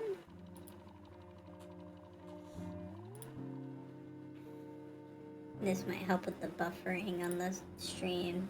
Depictions of itself, it will not participate in them. Jarhead, based directly on a Marine's memoir recounting the isolation and misery of the Gulf War, was outright refused any assistance from the DoD due to it not meeting their requirement, despite it being a grounded and accurate representation of the war written by a Marine. Your wife's gonna fuck another guy while you're gone is not the branding the US Marines want to represent itself with. The movies featuring military hardware are certainly going to trend positively in their depictions of the armed forces, but at least those ones are like actual films. This brings us to Tiger Cruise, which is like a 90-minute long recruitment ad. It's just characters saying trivia about the military and commenting on how cool the military is for the entire runtime, and there's like nothing else. F-18 Hornet. So what do you think? 2,500 rolls a day, and we go through about 800 pounds of cookie dough. Hopefully it fights an eggs just before you just don't hop in and start it up. We get some great hits and up on the flight deck. No. God bless the Very U.S. safe to say military. the DoD had its hand far up this movie's rectum to make military service seem appealing and glamorous to a bunch of 8-year-olds. He's so hot. You're drooling. Sorry. He's a fully grown man. Yvonne et Miage. They keep saying that. We have about 80 aircraft on board. Stood her on end. She would be as tall as the Empire State Building. That's one of the elevators. A series of radars. And if you look up here, you'll see our red phone. This is where I dial out for pizza. Otto, what are you doing? Yeah, pizza. Mm-hmm. I just got an urge to join the Navy. And let me tell you something, it's exploitative. People are mourning the death of thousands. How many of those glasses does he They're have? extremely emotionally vulnerable. And that's when the US government comes in and says, let's drive home propaganda and recruitment materials to make sure they're extra loyal citizens. Now is God the morning bless of September America. 11th. Not like now, but in the movie now. It's not September 11th, 2001, like right now while you're watching the video, but within the context of the... It's September 11th, 2001. Alarms, everyone's mobilizing, the kids have no clue what's going on. So true patriots might have a sneaking suspicion about what's going on within the film. True patriots might already know what happened on the morning of September 11th, 2001. Let's see if you're right. There's a second one. Oh fuck, they're just showing it on Disney What Channel. the hell? YouTube doesn't even want you showing it. Okay, that part's fake. Because they wouldn't have been alerted. They wouldn't have been nervous at the first one because they thought the first one was an accident. They thought the first plane, they didn't know what it was. That's right. But here he's saying like, oh, here comes the second one. It was when the second one happened, then they knew we're under attack. They might have put some people on alert, but not the whole military like this. So now the characters slowly learn about the attack on the Pentagon, the crashed plane in Pennsylvania, and the evacuation of the White House. The music's emotional as hell. Why is this fucking happening? It's the Disney Channel movie Tiger Cruise. These planes were used in a surprise attack on the World Trade Center. Almost simultaneously, the second airliner was hijacked. There are reports of at least one other hijacking. A third airliner's crashed. It's almost like they framed that like the guy whispering to Bush at the elementary school. The loss of life is expected to be in the thousands. Again, it's just like, This is on Disney. Like, every 2 minutes, there's a scene in this movie that I just genuinely cannot believe aired on that channel. I think we should go after him with everything we got. We don't even know who did it. Oh, don't give me that. We know exactly who it is. No, we don't. Then tune in for the premiere of Disney Channel's newest original movie, Tiger Cruise. It all starts tonight at 7, What the 6 fuck? Central. Right Free next on to Disney That's So Channel. Raven.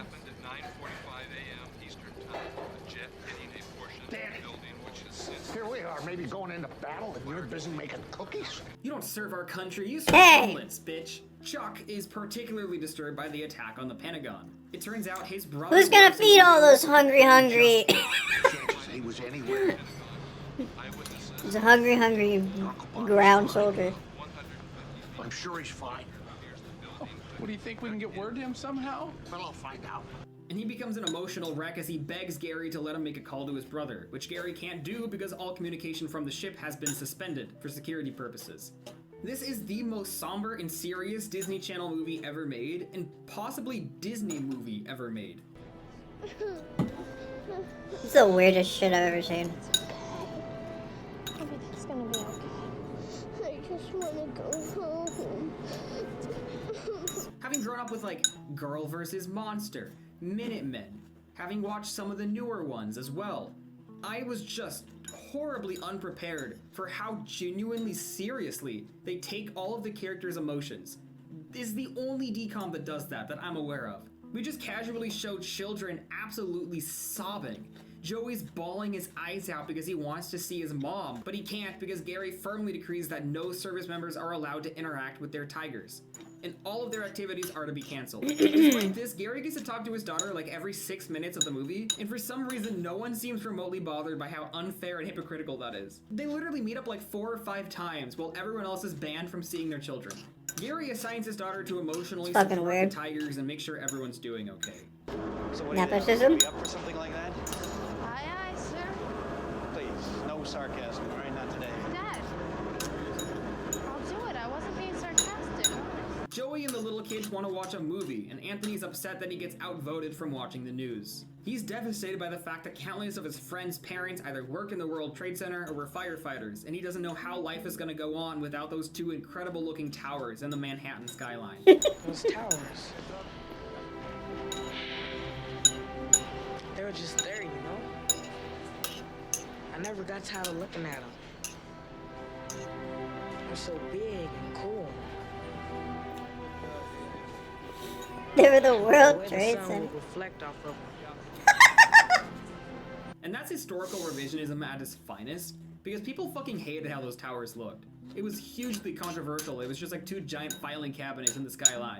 It's Yeah. like the Star Wars prequel effect, where now everyone just pretends that they never hated them all along, despite the fact that they clearly did. The sequel trilogy is Star Wars' 9/11, a tragedy which made everyone retroactively appreciate what came before. I'd also like to add that none of the marketing whatsoever gave any indication that this was gonna be a movie about 9/11. The back, the bow, or the front, the bow? Pass. The bow? We call the front of the ship the bow. That's the buttster. Well, so now let's see. Imagine being like 6 and sitting down to watch the newest Disney Channel original, which they've been hyping up all week. And It's enjoying all about the being on visuals and kids songs, on a and boat. halfway through the movie, 9/11. strike the World Trade Center, and the entire country goes into a horrifying state of crisis. Everyone, please remain calm. No, no, no, no! Bin Laden's gotta go. We've gotta go to Iraq. They have got WMPs. Join the Navy. Join the Navy. Join the Navy. Join the Navy. So I don't know if this is a universal experience. What but growing up in is school, happening? our U.S. history classes only ever reached up to the 90s. So we never learned about anything that was going on with the Bush administration in the 2000s. I call upon all nations to do everything they can to stop these terrorist killers. Now watch this drive. Thank you. Now watch this drive. See you at church. The way he's sitting too. We did learn about 9/11 on 9/11 Day every single year. So K-12 had us learn about 9/11 on 13 distinct occasions, but we did not learn once why we went into Iraq. What? Ew. Everyone remembers where we were when 9/11 happened. I I was still inside the womb, and I remember it well. And I Is that why also Grimace remember became the a day I murderer? found out about 9/11. He's friends with Donald When I Trump. was about 4, and my unnamed sister was about 8, she explained 9/11 to me, and we're going to recreate the memory for your viewing pleasure. As a disclaimer, I have no idea what he's gonna say in this video, and I want no part in it. What? Are you kidding? You can't. I'm not doing this. I am trying to heal a 23-year-old dagger that sits right in this nation's bleeding heart. And if you don't let me do this video, you hate America. I am not going to describe my feelings on America. Just kidding. They can be described by Childish Gambino's hit single, "This Is America." You don't even know that song. I do. No, you He's don't. Donald Glover. He was Lando. This is how I learned about 9/11. We had 2 Hot Wheels tracks from the Hot Wheels Twist and Truck Trials playset. And you're so neurodivergent. And at this time, these were considerably higher up compared to our size. I was asking, what is 9/11? And Kayla stood up the tracks like this. I do not remember this. No. And Mom was in there doing laundry. I don't remember what vehicle we used, so I'm going to use the Surfin' school bus to The symbolize that entire bus. school, what the hell? Kayla said, someone flew a plane into the tower, and the explosion was so loud, everyone in the world heard it. I don't remember saying that. And Mom said, I didn't hear it. I don't think everyone heard it. The rest of the world hears you. And then I guess at some point you just hit the second one. And I don't remember anything else. But that's what I had you come here for. That's it? I'm done? You just wanted to tell me that memory? Do you remember it? No, I don't remember that at all. Mom, do you remember it? No, not necessarily. I think you construct your own memories sometimes. Dad, you weren't there. How does he remember it? It may have happened, I just don't remember. Well, I heard 9/11, you guys didn't? What? What the hell?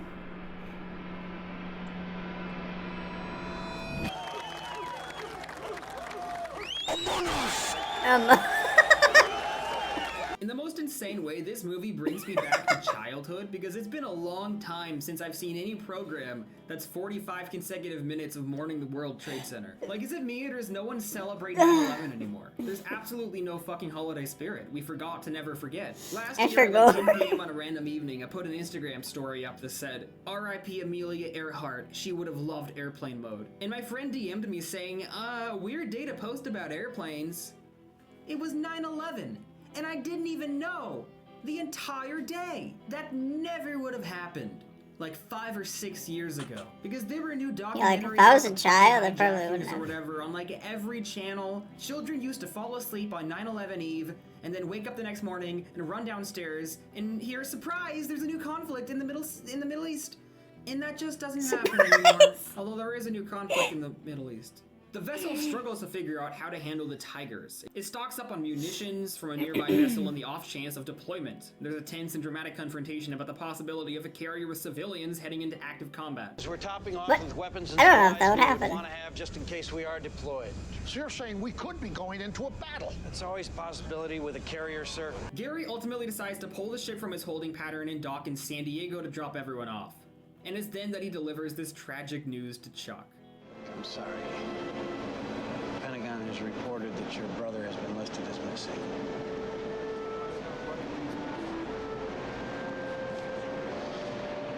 Thank you. God, Jesus Christ. Then the kids decide to have fun and drum in the kitchen. Of with course, Chuck's yeah, son. no, yeah. And Maddie decides that they need to put one activity back on the schedule. Then everyone unfurls a giant American flag. That's a big flag. That's a really big. Where did they get that? Now that's America, baby. Everything above you is America, and then it crushes you slowly. America. What a tiger, that daughter of yours. Also, The hell throughout the did you whole movie, say? there's a ton of shots of Gary in front of a horrible green screen. And it's like, I thought they had the was this ship carrier. not available these days? What happened? So everyone gets dropped off, All the kids say goodbye to their loved ones who serve on I the thought that was the vessel. whole So the point. movie See, they're not in starts front of a with green Tina screen being there. incredibly eager to enlist, and her sister keeps saying it isn't all fun and games. Well, she completely Then drops 9/11 off in terms of happened. relevance throughout the whole second half of the movie. It's kind of crazy. But I was expecting 9/11 to make her Because realize 9/11 like, oh, happened. wow, it is serious. Maybe I don't want to enlist. But I was naive to think this movie would end with a character not wanting to enlist in the military. So she just recognizes that it's all very serious now, but she still wants to join just as much as she did in the beginning. We are the first line of defense for this country. And a lot of times we have no idea what we're flying into. But you have to do your duty. You have to kill those I don't know if that counts as a character arc. civilians.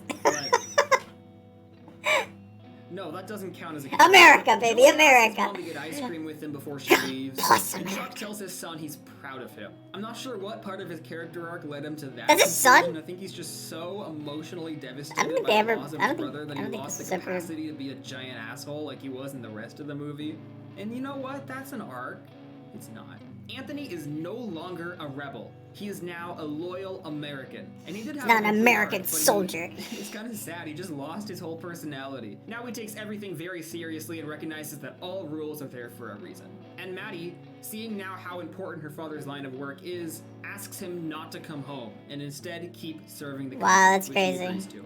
Dad, what That's if crazy something else fucking happens? stupid. I mean, what if it's not over? What if we go to war or something? Wasn't this made like years afterwards? I mean, I want you to come home. Isn't this kind of like a weird juxtaposition? Because like nothing.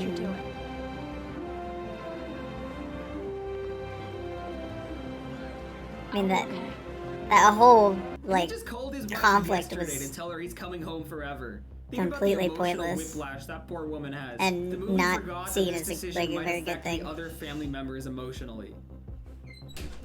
What I'm saying is that this child is The movie's wrong. ending is retroactively really And she depressing should have a because the father. United States military operations following September 11th that she's telling her dad are more important than coming home were very famously not successful. They were And that's not unanimously important agreed as a upon matter by of all corners of the political spectrum. Look, it was a mistake to vote for that. The war in Iraq, we spent $2 trillion, thousands of lives. We don't even have it. George Bush Oh, made shut a up, mistake. you. We can make mistakes. You're friends with Grimace, the most infamous killer. Man to launch a wholly unjustified and brutal invasion Oh my of goodness, Iraq. this guy looks. I mean, of Ukraine. Iraq. Anyway, Excuse me. 75.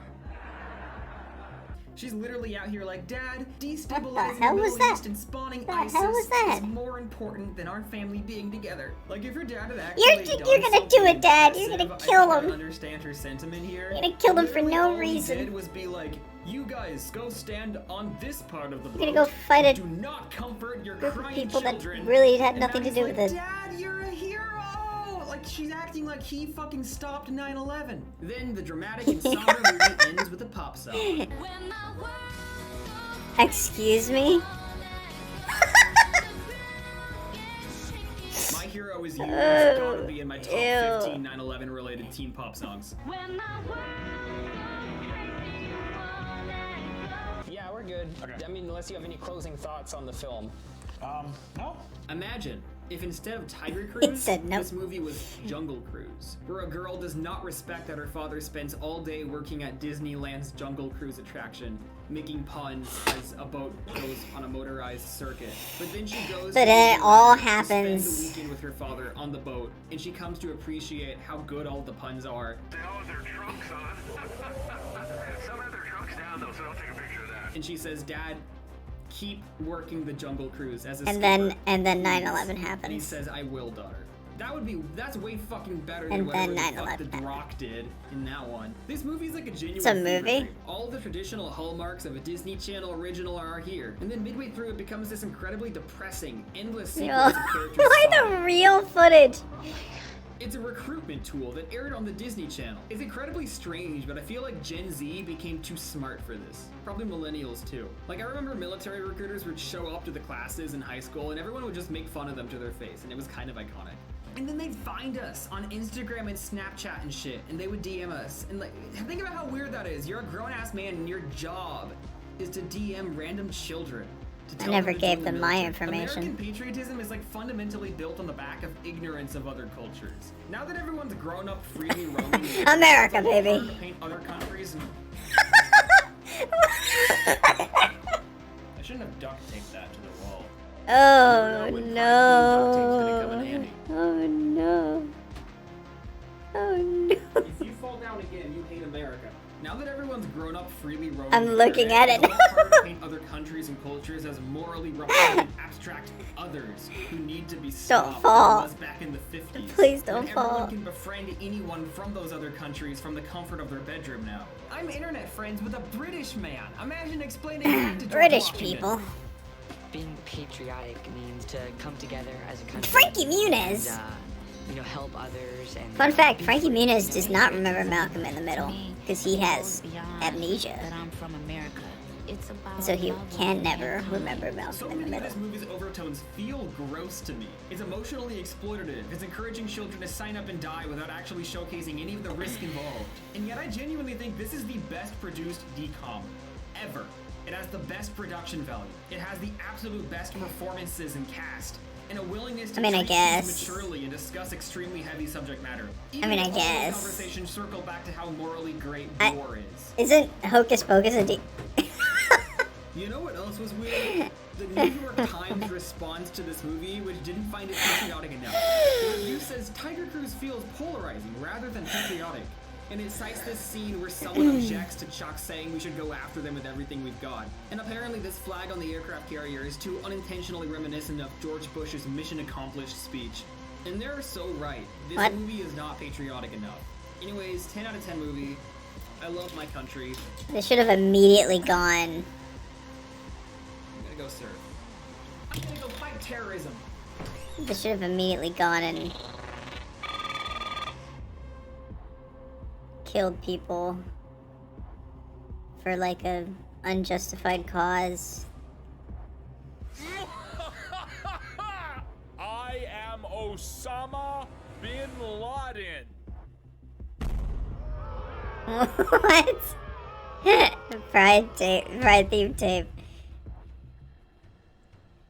He pull out the full fucking outfit. Not if I have anything to say about it. It's time to throw you in the bin, Laden. Excuse me. Oh, it's okay. I am still Osama bin Laden. Not today. Bin la-di-da, motherfucker. This is what this is a comment. This is a commentary on United States I don't care politics. what you say, Osama. If loving America makes you gay, then stick your dick in my mouth. Do it right now. That was totally unprompted. Stick 12 of your finest, strongest Al-Qaeda soldiers' penises down my throat. Cram them, buddy. I didn't set that up at all. That Because I was love all my country. you. You just wanted to say that. What? Nothing in the world can stop me now. Oh, YouTube. Oh, it all came back. It all came back. The hand in the background.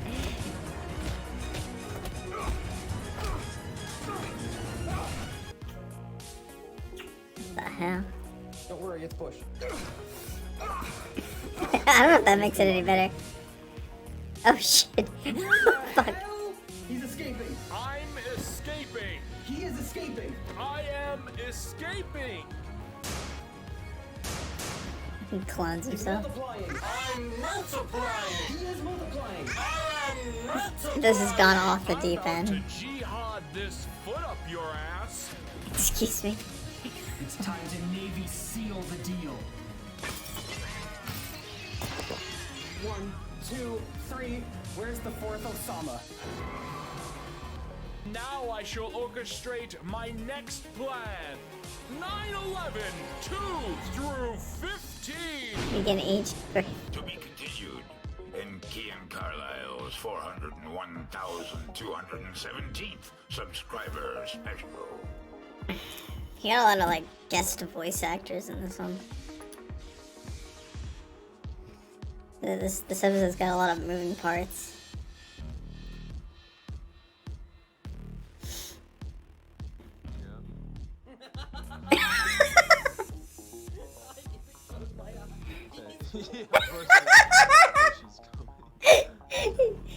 He's actually coming.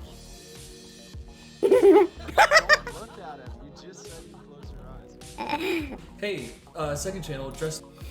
Oh my goodness. Alright, I finished eating my fucking snack. What the hell is this?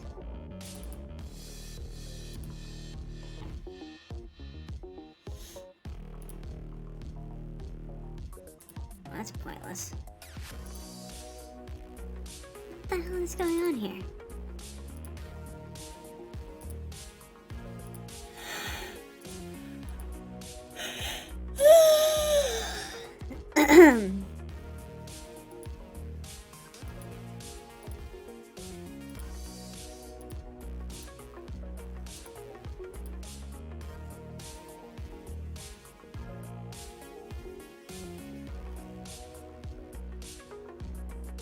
Wait, where'd it go? What the hell?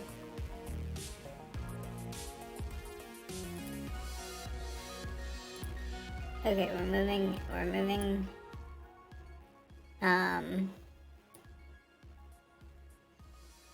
from that hilarious video.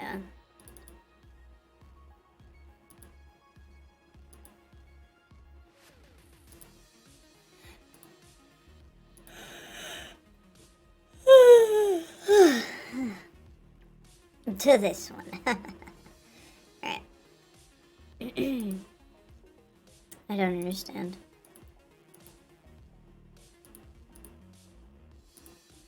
What the hell is that? Why does it do that?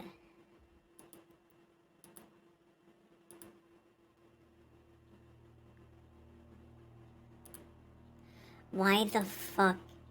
Wait, did I fix it? No, I didn't fix at all.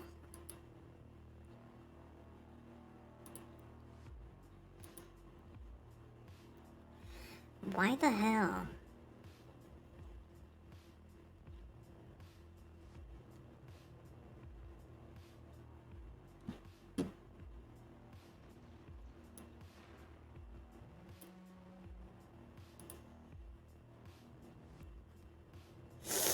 Okay, whatever.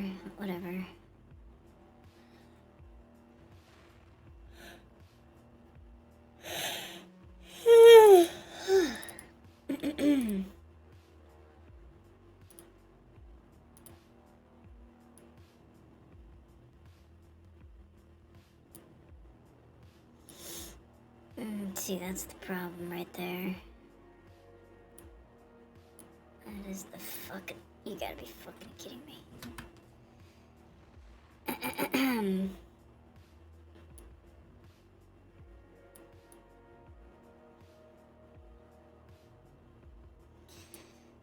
Okay.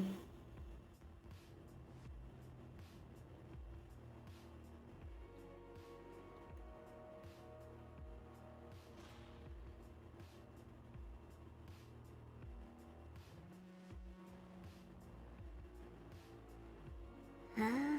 What the fuck? Oh my gosh.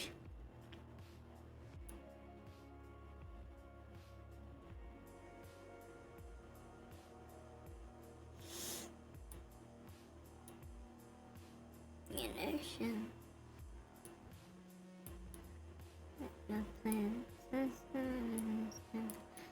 stuck in these bins. It's inertia. I'm gonna save this one as like art board or whatever. So this is 9. Oh, I see. 60. Right, and then it's gonna go like in the middle, I guess. Oh my goodness.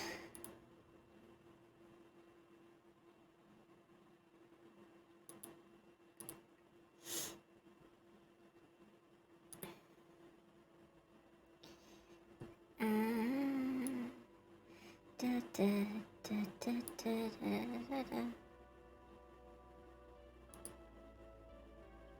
Oh, fuck. What the hell? Why wasn't that on?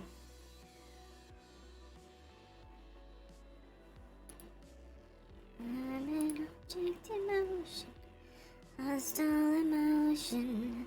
My two legs are broken, but look at me dance. An object in motion, lost all emotion.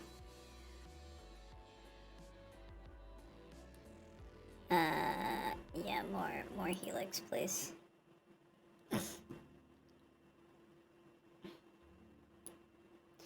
You ended up on the national news. And where I find you?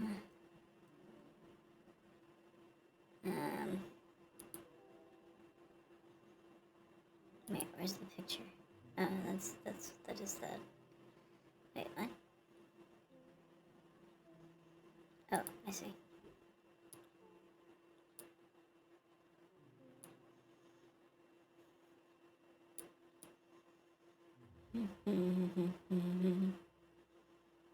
This might help with the lagging. Because I'm not playing it in picture-in-picture. So that might help with the lagging. I won't be able to, like, look at my fucking... I won't be able to look at the video, but at least it should help with the lag. To impress on Roblox. I've never really played Roblox until like a week ago, but Sophia introduced it to me. She's over there. She's also playing. Say hi, Sophia. So basically, I'm this girl right here, and they'll give you a prompt, and then you run around this room, and then you dress, and then people vote on it. It's like a fashion show. It's really popular. I'm sure if you're watching this, I'm sure you've already seen it. Backstory, Sophia has played it all the time. I have never even heard about it. I've never even played Roblox until like a week ago. But the second that I started playing this, it's actually so much fun, and I'm so into it. Like, I genuinely get very competitive. So the goal today is just win and dominate all these other little girls. I don't like the way that the sentence was. The goal is to have fun. It's second channel vibes. We're just here for a good time. Okay. Yeah, bestie hangout is the theme. Okay, immediately, you just have to take a quick pause. Think about is this what this channel's about? Bestie hangout, bestie hangout. Honestly, first thing I gotta do is go get my skin color. And, you know, I think it's best to just play it safe and go with my look. But I don't know what the optics look like if I'm not white. Beautiful, but someone you can be friends with. I couldn't be friends with that person. It looks like a bitch. Bestie hangout, to me, is immediately saying a high pony, this, and then maybe some front bangs. Just add a little bit more front bangs to the situation. I gotta lock in. Bestie hangout. Oh my god. Okay, I'll put on a cute little dress. Now over here, I've got patterns. For a bestie hangout, it's something that you're comfortable with around the girls. Ooh, a cute little polka dot like that is absolutely beautiful. Okay, I mean, what are we going to impress the girls? Or like, no, these shoes are not it at all. Fuck. These, I'm gonna take off the buckles, off the straps. I just want a strappy shoe. I'm just gonna go all this. It ends up being like a nice brown tone. Ooh, that's something that's cuter than I've ever believed. If we have a little cheetah print dress, what do we put a little jacket on? She's cold, but she's perfect. Ooh, ew, vomit. Sophia, what are you doing? Me and Gwen are doing a duo, and I'm just copying her. Oh my god, bestie hangout. I should have had a fucking duo. Fuck. I've literally got a stupid ass little jacket over a dumb dress and there's 2 minutes and 10 seconds left. This is bullshit. Okay, bestie hangout. I need a cute bag. With this bag, I have options. Go crazy on the patterns. Like, they'll have to vibe. That is a cute look. Okay, we need to accessorize because right now we are looking tragically basic. Put on some earrings. Is it a gold look? It is a gold look. Normally I do like a silver look. Ooh, wait. Now, okay, here we go. It's all coming together. You were worried at first. You thought, oh, Cooper's not gonna be able to do it. Cooper's the boy. He doesn't know how to do it. Look at this. Listen, we're not going for something bold. We're going for something bestie. And I'm with a bestie, and I got a choker on because I'm a bad girl. I was a bad girl. I did some bad things. Ooh, a cute little cup. Let's give macchiato. Let's give fucking macchiato. Let's do it, guys. Let's go macchiato. Fuck what everybody else is saying. Let's do it. Oh, it's so cute. I want to scream. Okay, no, we don't want something like that. Something that gives plastic, something that gives see-through, something like that. White straw, let's not get ridiculous here. 40 seconds, fuck. Oh my god, I had an idea. There's something else I need. There's something else. My phone. I need a smartphone. A phone. Obviously, we want to have it match the outfit, but we want it to stand out a little bit. We're like a cute girl, but we fuck around with some personality. Maybe a pattern. Maybe a pattern. No. That's ugly. That's ugly. That's hideous. Make a commitment. Make a commitment. Make a commitment. And bang, bang. 3 seconds left. Bang, bang. Hands up. Hands up. I'm going to dominate you. I'm going to destroy you. What are you talking about? I'm just kidding. I'm gonna vote you 5, obviously. Oh wait, okay, we're looking cute. I'll give him 3 stars. Sophia gave 2. Okay, this is Sophia's. Sophia, your left. Very cute. Very cute. Very This best is a very thing out. visual I give it thing 5 that I'm stars. not watching right gonna now. even let these It's other fun to have in the motherfuckers know. background, though. Cute as can be. Just let them know that it's true. This is how you hang out with your bestie. Me and bestie getting Starbucks after school. 0 stars. See, this is what I'm saying. We're going up against amateurs. I was panicking. I was freaking out, but look at this. Emmy. I think That's this the choker is, you're going with? Film Cooper Those are the just shoes? I was bullying gonna say 2 stars and children. she'd be grateful, but she's gonna give 1 star and that's it. Okay, but the key is to pose. Look at this. Fuck, I misspelled it. It's okay. Pose. Sleek. Hit him with a This is the pose first 14. video Now go he's 16. made on this channel. Now Big fan. 17 and out. We literally gave it our best shot. Bestie Hangout is a very, very basic prompt. And for us to come out with a print like that, I think it's a bold statement that a lot of these motherfuckers aren't even attempting. I'll give her 2. I like her shopping bag, but she stole my macchiato. She bit that. Fucking freak. Bang! Whoa! What's LeBron say? What's LeBron say? Wait, I gotta take a picture of like my cute girl outfit. Okay. God, it's so cute. The hell is Close, happening? I mean, it's first place. By the way, starting out a video with a first place, this is going very nicely. With business So this person, character honestly, I'm keeping the loves hair. green. No, I'm not keeping it. They're wearing like I'm keeping the phone. I'll wearing, go like, black, loungewear. black. So usually like loungewear. Black. Usually Sleek wear like as fuck. really Come bright over here. There we go. colors, right? I've seen TikTok. I know what an office siren is. Ooh, something like this. Oh, something like this maybe. Oh my god. Ladies, we need nails. Come on now. Come on now.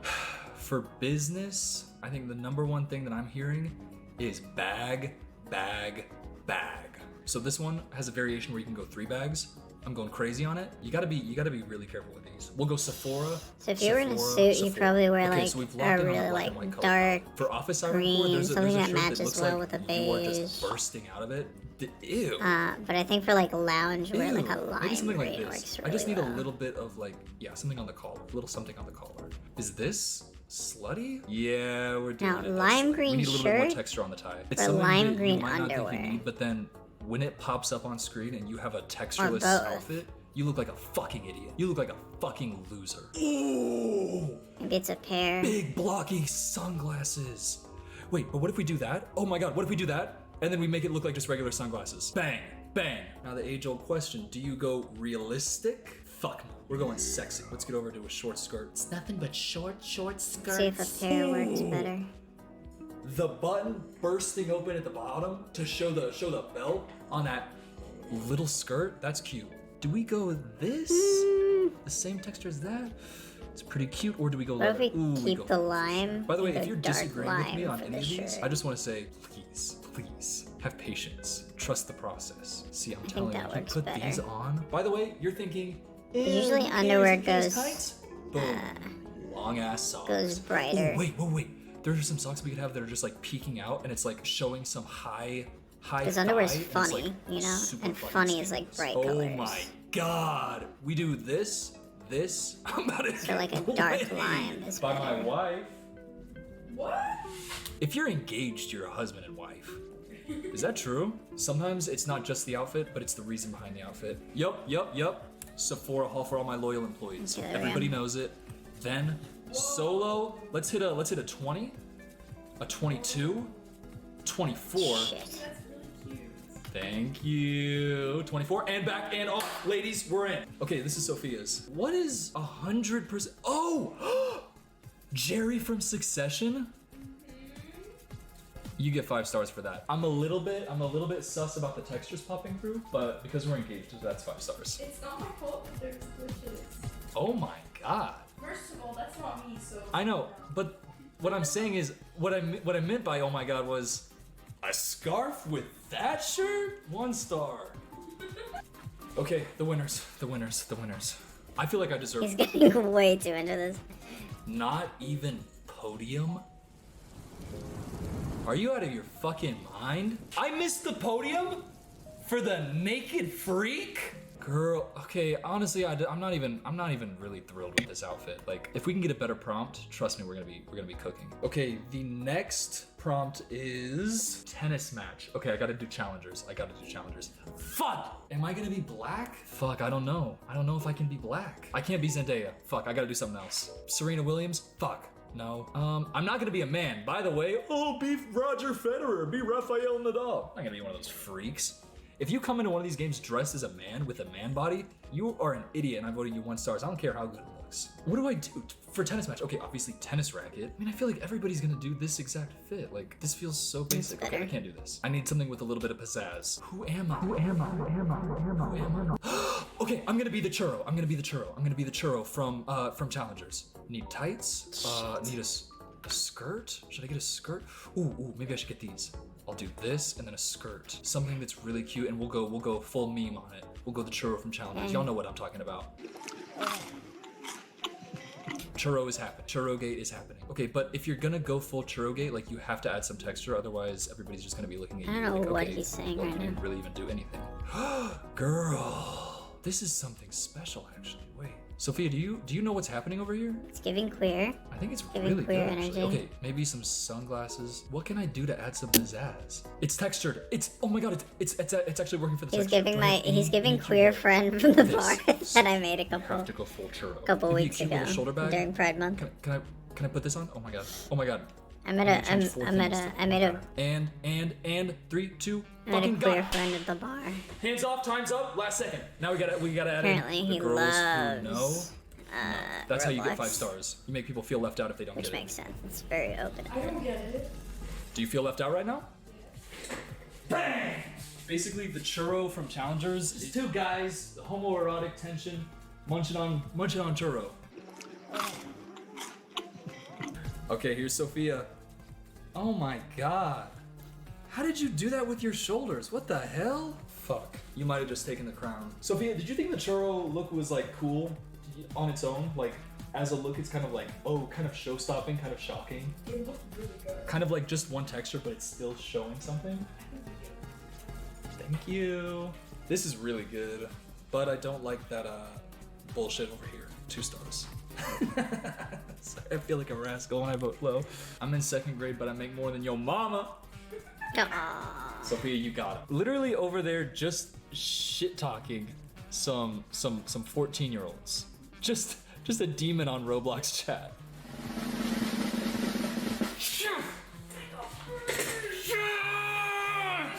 Get over here, get over here, get over here. First. Now, who wants to throw it up for number 2? What's happening? It feels good to be on almost Feels top. good to be Guys, you telling me this isn't cute? By the way, I like to imagine that the only people watching this video are just guys. I hope men watch this, because for real, I am a man. I love this bullshit. This is actually so much fun. Yeah, Okay, okay. second channel, vulnerability time. I gotta change the battery. I gotta do this when I'm filming. There's 18 seconds. I don't know how I'm gonna do this. Okay, gentlemen, we're back. We missed 10 seconds, and the theme is Roaring 20s. Let's get right into it. Take off all my clothes. The hell? I gotta get naked right now. What the hell? Roaring 20s? There's one specific hair I'm for concerned. Roaring 20s that I don't know how you could do anything about it. Like, it's this one, palette, here, This bang! is looking good. This is so much fun. I love this so much. Oh, bitch! I know exactly what we need to do. This fur, this hat. Girls. I mean, men. Okay, something like this. Oh my god, diva. Okay, we're in. What's a Roaring 20s shoe? Fellas. Okay, these sans straps. gay Keep the to buckles exist? on. Our outfit is gonna live or die on the I mean, you damn literally live Because you gotta remember the in a audience world doesn't really fucking know where what the other Roaring men 20s is. exist Like, they're in- 3-year-olds. I feel like they see this and they're like, That's a Roaring 20. yeah. Okay, sorry, I don't know why I just looked there. I just looked up my Roblox girl's skirt, but I was just trying to check like the sock length. Ooh, a pearl necklace. By the way, pearl necklace, weirdothings.com. Do you guys get annoyed if I say that? I just feel like I have to say it sometimes because it's something that's really exciting to me. Okay, I think Roaring 20s screams a pattern to me. I don't know if we're gonna get it in time, ladies. And I mean, gentlemen, I mean, men. The fur has to be a different color. Where's the fucking fur? Okay, inner has to be this. Outer has to be fucking white. Bang, let's go. Fuck, I missed the socks. Don't even look at this, Sophie. I feel ashamed to even. Eyeglasses are all wrong. The colors are fucked. The socks are out of this. Colors are fucked, you idiot. You idiot. You fucked it. You fucked it, Cooper. Idiot. Girl, see, this is just dirty. Look at, she's over there giggling and cackling. You know what you just did to me. You literally just went right after me and stunted on me in my entire bloodline. Which, by the way, I think you're technically in, because we kiss. Whoa. Yeah, second channel admission, we kiss. Gentlemen, what happened on that one? We seriously need to like focus up and never make mistakes like that again. The winners are... Oh great, I got second place because I have, 3 friends who are in here voting for me. What the hell? That doesn't count. Thank you for the stars. Soap, I was above you. Let's not even acknowledge that this one happened. I feel like I just stole an election. I didn't even ask for it. Hey, y'all play Dress to Impress? Comment below. Subscribe if you play Dress to Impress, and like if you play it. I play this game so much. I think that's gonna be my vibe on the second channel. By the way, I was fighting demons to not start the video with, hey guys, who wants to play Roblox Dress to Impress Challenge? We're going to the VIP room and gonna put on some very cool clothes. Okay, maybe being a kid's channel is harder than I thought. Let me pose on you. Let me hit you with a 16. Oh, girl. Ooh, girl. Don't let me put a 17 on you. Wait, I didn't see the theme. What is this one? Greek god, goddess? Bitch, we're going Aphrodite. Don't steal it. Don't steal it. I was already going to. No! Okay, well, my Aphrodite's gonna be better than yours. I'm sorry, that felt like needlessly rude. You're gonna do really good. It felt like I was in front of my friends and I was like trying to be rude to you to like make myself seem cool in front of them. I actually really think Sophia's really cool, guys. And I don't think it's cool to make fun of women. They have it hard enough as it is, being a woman and all. Why can't I be fucking blonde? There's no blonde hair? Okay, that's fine. That's fine. Do I need bangs? Aphrodite would never have bangs, you idiot. The temptation, obviously, is to go with this, but what you don't realize is there's not a lot of options once you make that decision. Oh my god, pivot. Persephone, we're going spring. Gentlemen, we are in. Gentlemen, I was butt-ass naked for a start second. So your far, it's Persephone, but engines. there's nothing that's like special about it. Like, okay, here's the thing. It's Persephone. We have to have a little bit of Hades in here. That's why I'm saying we take this wraparound, what is it called, a shawl, and we go full fire. Yeah, something cute, but something that's like, I'm not afraid to get my hands dirty because she's planting seeds. Not just in the soil, but in the mines. Oh my god, there's 50 seconds left? Okay, we'll put on gloves. I wish I could have the shorter gloves. They've gotta be work gloves though. Fuck, this is ass. Oh my god, my vision was so nice at the beginning. I had such a good vision. Persephone, wife of Hades, let these motherfuckers know why I'm burning. Why I'm cute. Burning why I'm in special. hell. And why I stopped the show, and everybody fucking listen. I'm over here sweating, my bones could break, and I wouldn't stop. Ooh, this is cute. That's Medusa? This is brown. Hey, I got a tattoo of Medusa on my thigh. Wait, look. What a lot of people don't understand is that like Medusa army green. is technically a daughter of Poseidon. And in the actual mythology, she had wings and is like more of a symbol of not, freaky stuff. Not even podium, but I can't complain. Sophia, get over here. First place. And you got no problem. I think what people don't understand is that I'm a runway queen. Yeah, she's a runway queen. Wait, I look bad. Yeah. Yeah, you look bad. Yeah. I'm a runway queen. You're an aspiring model. Are you still an aspiring model? You're a glamourista. By the way, of course I'm a fucking glamourista. Obviously I am. You genuinely did a very good job, and you deserve the win. And as I'm looking at myself, I had a vision, but I failed to execute. You did end up looking like a hot Cheeto. In a good way. The green scarf is obviously a gift from... Conspiracy theorists everywhere. It's a fake relationship. They stage kissed. Black and white, fighting every urge in my body. You know what? I'm gonna do it. I'm gonna do Cruella de Vil. I don't care. Don't take it. Don't take it. Sophia, don't take it. Don't take it. Yo, I put those two things on, and you already fucking know. Are we on the same page right now? Because this is hot as hell. Hey, Sophia, have fun with second place. Actually, I didn't mean that. Please vote 5. Please vote 5 for me. Please vote 5. Obviously, we're gonna do a little bit of waist beads. Girl, put me in some waist beads and let me act up. Sophia, where's the belly button piercing? If we do a belly button piercing, oh, that fucking bitch. Oh wait, that's you. Sorry. Why the hell did you take Cruella de Vil from me? What? You were doing Cruella? That's what I said. I'm doing her better. Girl, take a hike. Okay, now I feel like I can't say anything out loud because she's just gonna take it. I'm gonna put on some lashes. Oh fuck, we're running out of time. Okay, I got lashes. And I'm gonna do something cute like... ASMR. Oh, let's go over here. Okay, let's just get as much fur as we possibly can. Is this like ASMR dress to impress? Patterns. For this, I think we want small on bottom, thick on top. By the way, exactly like I like it in real life. What? What does that even mean? If we go here, we could legit be in a position to embarrass everybody else in the competition. I gotta go to the makeup chair, change my face. Oh fuck, we need shoes. I can't have my dogs out right now. Black bottom, black toenails. She's a freaky gal. Ooh, actually, you know what? Curveball, last second change up. Let's see if we can do this. Come on. Put it on, hit it, and bang, bang. We're in. Hit him with this, and then hit him with this. Drop a 23 on their asses, hit him with a 17, hit a 13, and bounce. Let's go. Oh, the red gloves! Oh my god, the red gloves! That's really, really good. That's really, really good.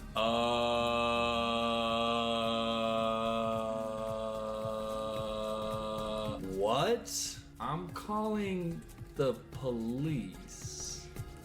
This is actually really cute. 3 stars. 4 stars. 5. Maybe 3. I don't know. This, you know, again, a little bit interesting to see something that feels a little bit, not a little bit, this is just racially motivated. What the hell is going on? How come the men are always black and the women are white in these situations? Oh my god, podium. Will you marry me? I voted 2 on you because I was so jealous. I got so jealous that you figured out the red gloves because I secretly think that I said Cruella and then you were like, Cruella. My brain just had that thought and then you fucking stole it from me. No, I really do feel bad. Yours is honestly like way better. Oh fuck, I gotta get a picture of this one. This one's too cute to, oh my god. It's too cute. I have 6 fucking seconds. It's too cute. Why am I'm over here like moving my phone camera as if I'm gonna get a different angle on my girl. Your culture? Ah, great. I'm gonna dress up as mayonnaise. I don't have culture. What's my culture? Austin Butler? Shit, I don't know. Oh, actually. Oh, baby, I'm gonna be a sexy cowgirl. These boots are not it. They don't have cowboy boots though. Definitely going with this buckle. Oh, girl, the blouse is covering my buckle. Do I really have to do this basic ass, boring ass? Literally no pizzazz at all. No. This is what we want. If we're going sexy, like sexy cowgirl. I literally need to focus. Oh my god. What else? What the hell do cowgirls have? Wear tutus? It's kind of cute, but I'm not gonna do that. This is such a boring looking fit. I need something to zhuzh it up. I need a gun. I gotta do hair and then, oh my god, dude, I gotta do the colors. Cute. This lip is absolutely not it. Ooh, Oh, there we go. We gotta do colors fast. We gotta do colors stat. Denim, here. Shoes, here. This. Let's go there. We don't have that much time. Let's do a red ribbon or blue ribbon for that. This. Oh no, we gotta do something more. Is this who we are? Is this what we're going with? Cowgirl. Okay, fuck. I can't even say that? Okay. I said cowgirl and it started thinking that somebody was like riding a penis. So it blocked it. Fuck. There's more meanings to cowgirl than just riding a penis. Russian? Got my ushanka on. Alright, Sophia. Hey, that's pretty cute. Is that what the girls look like when they walk around Russia? Yeah.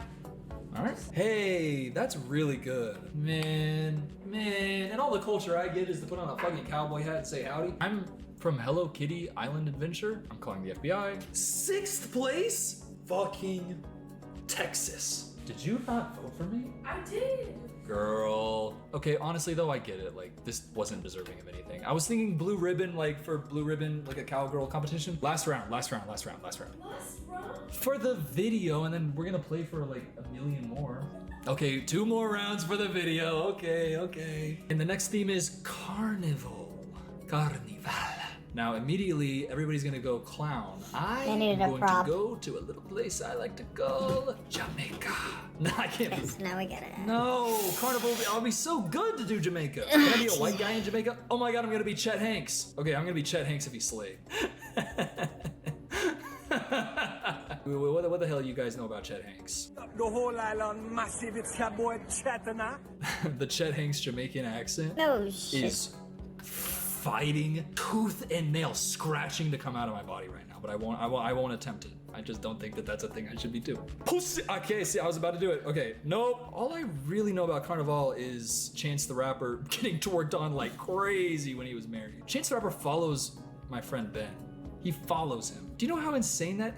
It's Ben, my friend Ben. Ew, this is too much. This is too much, girl. Get a grip. Okay, let's tone down the red down here. Throw on a skirt. Something frilly where I can twerk on something. And that's not the point of it. The point of it isn't that it's inappropriate. The point of it is that it's dancing, is what I see in all the comments on the, videos of Chance getting twerked on and spanking a woman's ass. Sophia, if I went to Jamaica to get twerked on a bunch and said that it was just their culture, how would you feel?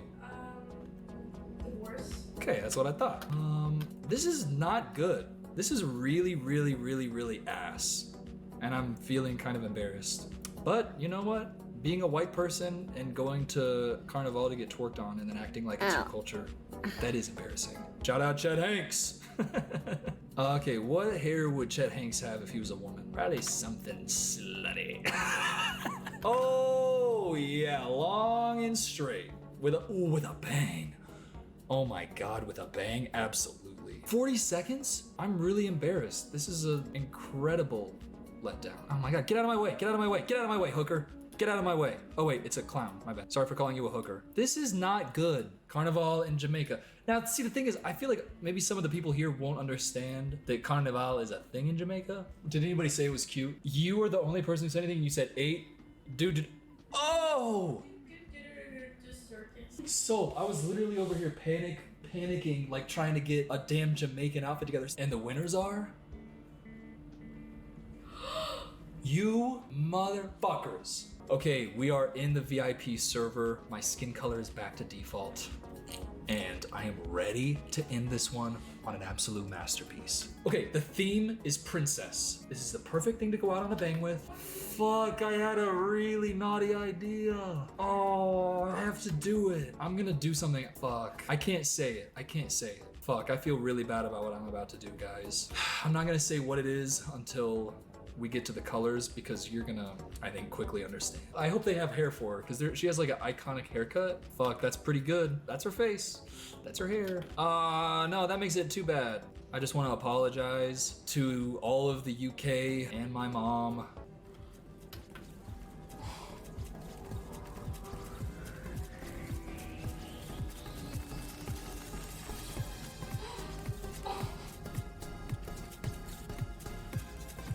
That's a really good Cinderella.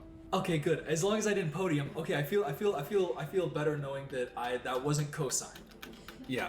Yeah, I got last place. Yeah, okay. Shout out the royal no, not shout out royal the royal family. Shout out only Princess Diana. She's been the only good royal. She's so great, and she had so much joy and so much life. She was so full of heart and love for people. The charity work she did. The way that she never lost her humanity, and I just disrespected everything.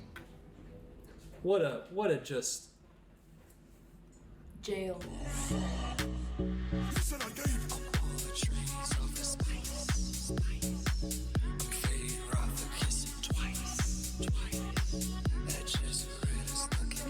Is the video over?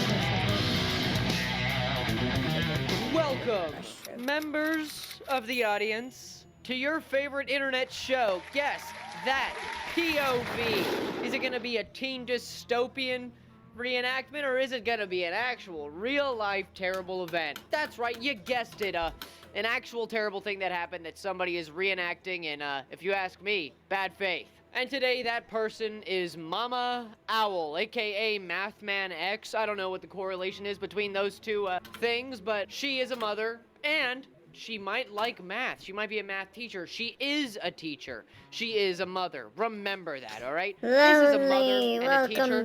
Don't go harass her online. Don't go make fun of her. Don't go push her buttons any more than people already have. So please just leave your discourse in the comments section below. And without further ado, let's talk about what she did wrong. So what the actual hell is a TikTok POV? I think this has been a contentious point for a long time in TikTok history. You know, it's been out for a while, so I can say that, right? In the history of TikTok, Been right, alright, we had the Lonely? era where it was just a bunch You of feeling nerds on alright? there, You know, doing a bunch of good? loser freaks, including myself. Drinking water. You know, that's when it started, and then the popular people attacked, and that's when the whole acting and dancing and all that stuff really took over, and it went from TikTok to a Musical.ly clone.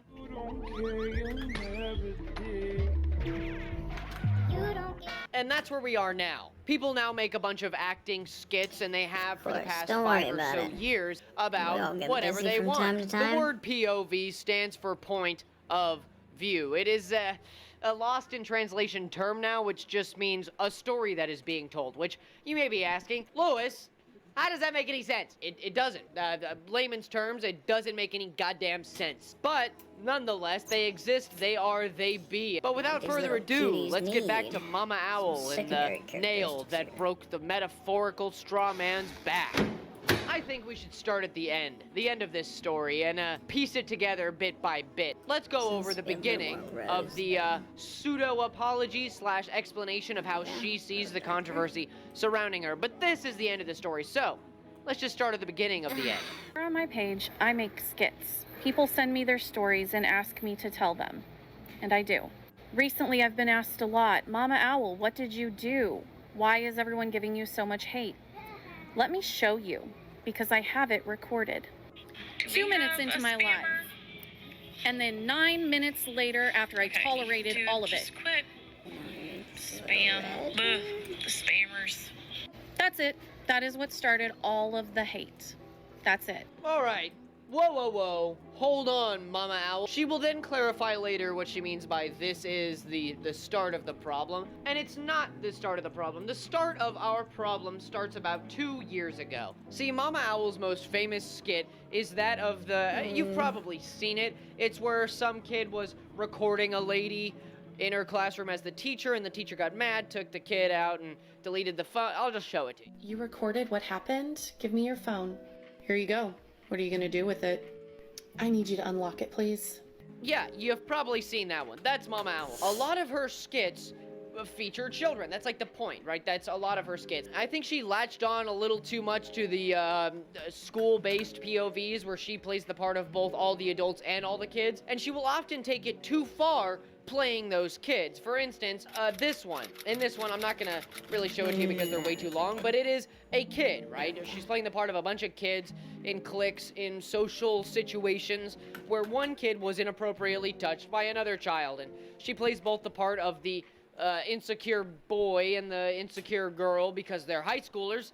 Of course they're gonna be insecure, and they're all just fighting and bickering about these pseudo-SA things that are going on. And it's just all around strange to play the part of children doing these things. To go back to the spamming she was getting in her live room, she was berated over and over again about a song she had sung. On a post, it was the early on Sunday morning, the brisket song. I'm eating brisket on Sunday morning. Not out of like fear. That one, bars I know, emotion. that song. And they were frankly berating her, which is rude and wrong, and you shouldn't do that. But the reason they were doing it, again, has to do with something that was posted This is probably the cutest years ago. And I think to carry on with picture that this I've put these two in. situation, we have to There's go something over very what sweet this about post this was. picture. Warning, There's essay, I love it severe a lot. things that are reenacted, like severely reenacted, Oh my gosh. for viewing brings me pleasure, immense joy. apparently. So yeah, just warning, if you're uncomfortable with that kind of that stuff, just don't down, watch it, and because then I it's guess that bad. smash that down, and then yeah. You're going to pay your penance now. It's too bad you're trans. I can't get the full effect. Please stop. You're making me I'll take the chart. You send me to the office. It's too late for that now. What are you? I said it's time to pay your penance. No, don't touch me! I have to talk to a principal. Okay, alright, that's enough. What's happening in this video? Anyways, yes, it is very cute. Very, very cute. Thank you. Let's talk about how fucking cute it is. This lady, yeah, the lady is weird. We'll get to that in a second. I want to talk about the narrative elements here. Okay, so this is very important. Okay, so because these two men love each other very much, his blue is in his red, and it makes blue red. Now, blue red fire, very cool. Forget the fact that he's in underwear. Anyways, that's all I wanted to say. I thought that this was fun to draw. Especially when I got to the underwear part. Anyway, you know what? Let's keep watching this video, okay? Because it got interesting, and I want to keep watching it. I wanted to talk about what I was doing, but then the video got interesting. Anyways. Okay. No, that's enough. Yep, I think we've seen enough. Oh my god! Could you have been any more vivid? I don't think you could have, and if you could have, please don't do that. Please God, do not do that. Oh my god. Okay, so let me explain to you. Wait. I didn't even I don't understand what was happening in the video. So let me just let me zoom in here. Just for a second. And we're gonna be kind of rewind. Because I was confused on what was happening here. Okay, so this is the start of it. Wrong, and you shouldn't do that. But the reason they were doing it, again, has to do with something that was posted 2 years ago. And Yeah, I think to carry on with this here situation, we have to go over. Because it got weird for a second. Warning: so I'm curious. there's essay severe things that are reenacted, like severely reenacted, for viewing pleasure. Apparently. Thank you for the warning, so, yeah, Lewis. just warning: if you're uncomfortable with that kind of stuff, just don't watch it, because it's that bad. Wait, what is it Uncomfortable with that kind of stuff, just don't watch it, because it's that bad. The following segment contains depictions of SA on a trans person and other potential triggering events, okay? I do not recommend watching this if you are sensitive to this type of content. Property of Mathman X, okay? You're going to pay your penance now. It's too bad you're trans. I can't get the full effect. Please stop. You're making me I'll take the chart. You send me to the office. It's too late for that now. What are you?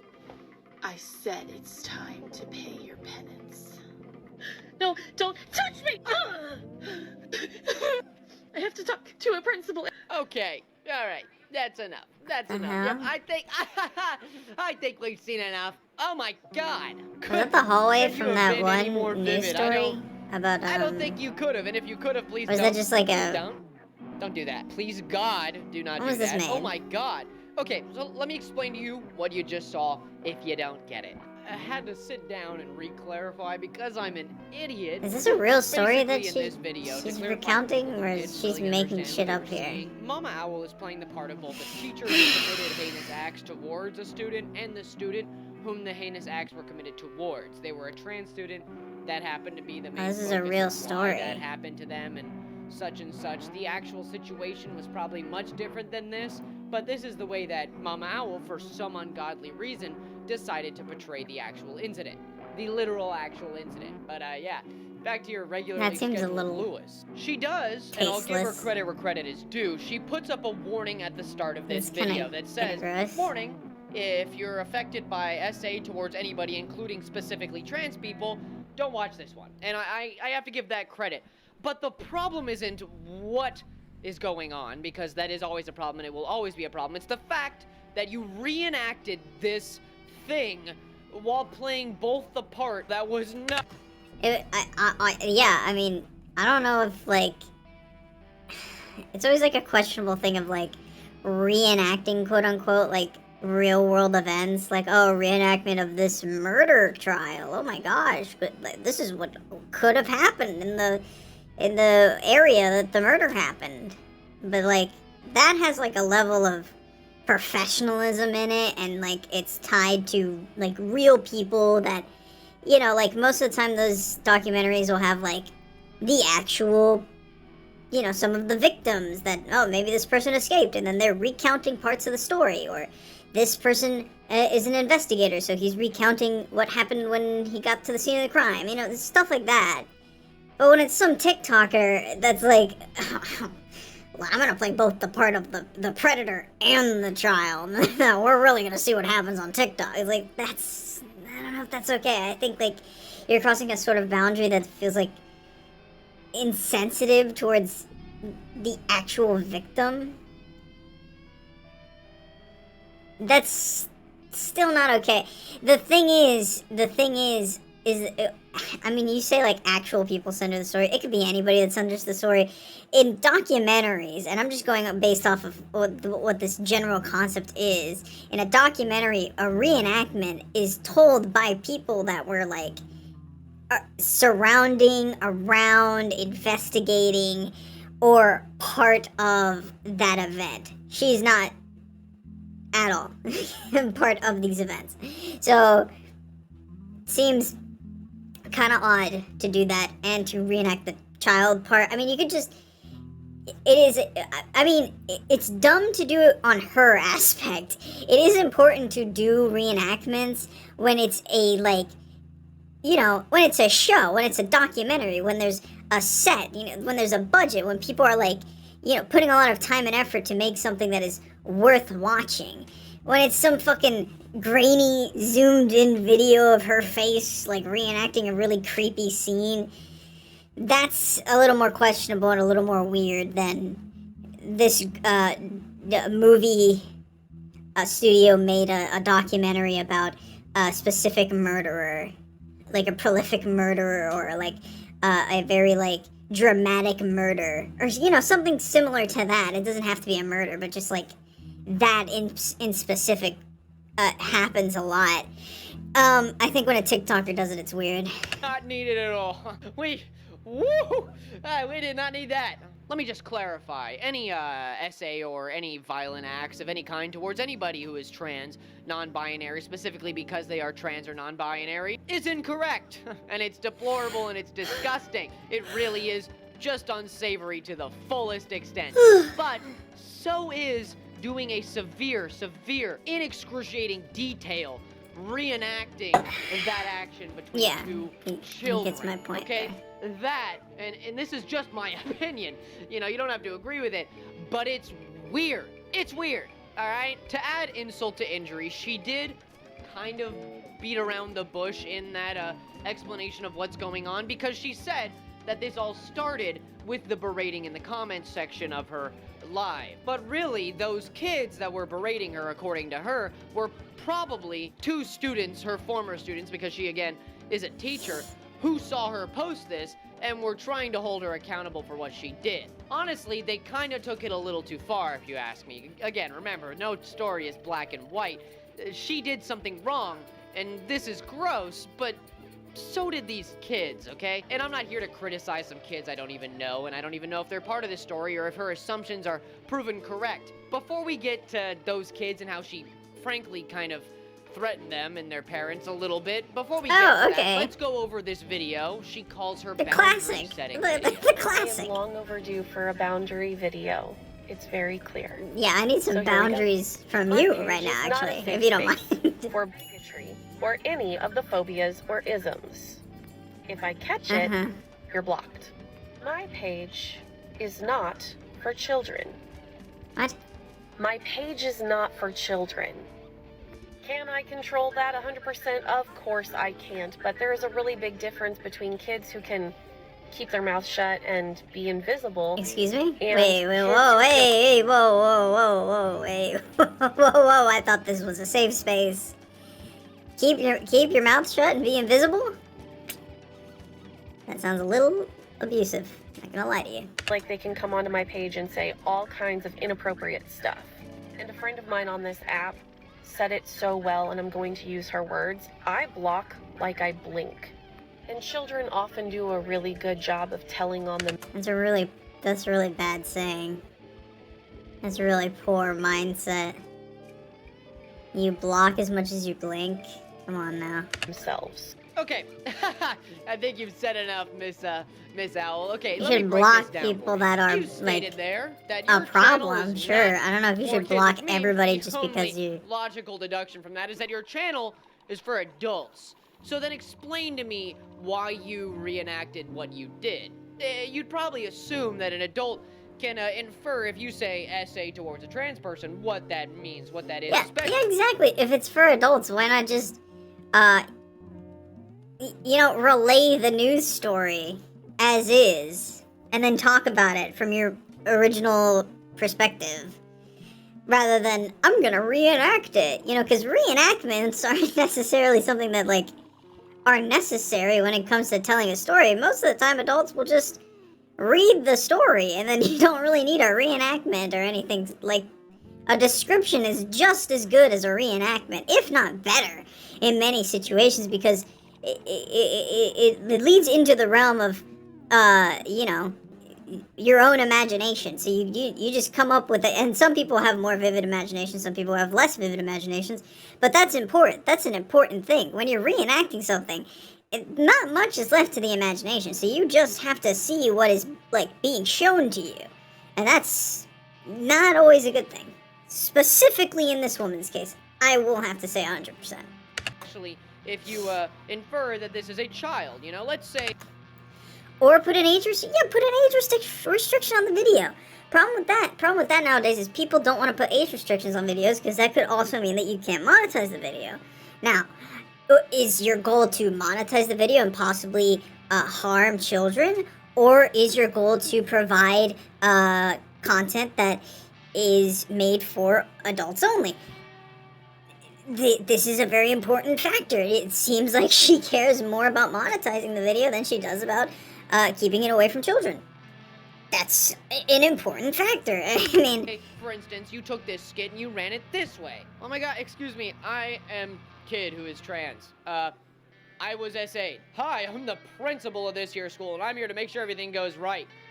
What happened? If you just started there, I think we would have been okay. Honestly, I think we would have been okay here. But it's the fact that you reenacted what you did. You the didn't scene, have to do that. the Because, scene again, of if the your crime. channel That's isn't for kids, not. I mean, and then it's for adults. Then who the hell are you broadcasting this reenactment of SA to? Adults? Yeah. It's very creepy. It's very this is the kind of stuff you would find on a questionable hard drive of people reenacting certain events like that. I think that's strange that she put it out on the internet and thought that this was a good idea. I'm not saying that she's predatory. She is weird, but I think she's just stupid and she shouldn't have done that, and it was kind of creepy. Yeah, that's about it. That's really all you can really say about the situation. Yeah, when I put it that way, I bet it feels a little weird, right? If it's not for kids, then who the hell is this content for? What You're is it reenacting the enactment of SA against a trans person to what? To show it to adults? Because yes, like she said, you can't really keep all the kids away, and a lot of them are just really good at telling on themselves, which is their job, alright? I block like I blink, get them out of here, but they'll always be around. She knows that. She knows that you can never really get rid of kids from watching your content, especially it's definitely on a messed public up. platform like TikTok. Which means then, you should also infer that you shouldn't have done this. I don't know. It just sounds like you're trying to take away from the blame that you very much deserve and making it worse by having excuses for why you did what you did, right? It's not for kids. My content's not for kids, but you know kids will see it. So therefore you know that you shouldn't have done what you did. And what, you're just not going to apologize? You're not going to take credibility? You're going to say, "Oh, I took it down a year ago. I took it down a year and a half ago." Even though it came out 2 years ago, which means I left it up for 6 months and didn't really care at the point until... I mean, this is honestly one of the many reasons why I age restrict both my streams and my VODs. Because a lot of the topics that I talk about are just not suitable for all ages, you know? I talk about a lot of politics. I like talking about, like, I draw, like, very lewd drawings. Some of them nude. Like, it's just like, there's certain things that you just have to restrict yourself. This lady did not go through the proper channels of restricting certain things, and she put something out there that is offensive. Yeah, listen, relax. And she put something out there that is offensive and should not have been uploaded. And she's not taking any accountability for it and blaming, like, some rude kids on the internet. Like, I don't know, it just seems kind of... People got mad at me. Yeah, buddy, you should know that you did something wrong because people are mad at you. You think you'd get that part, right? People have a hard time with that one. Now I think it'd be good for us to finish what we started. The pseudo-apology, the explanation of why people are mad at her. Let's start where we left off. That is what started all of the hate. That's it. I told a spammer to stop spamming on my live stream. What were they spamming? The brisket song. Every year, What is the brisket song? What is the brisket song?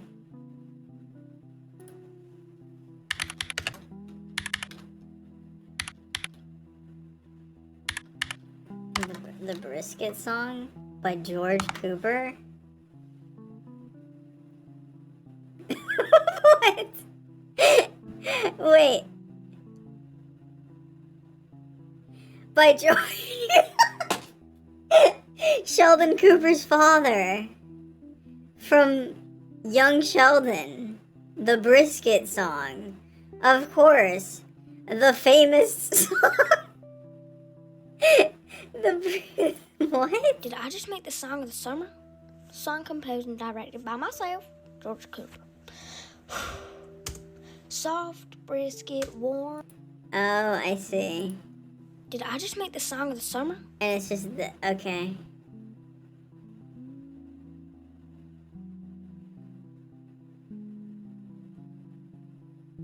What the hell is this?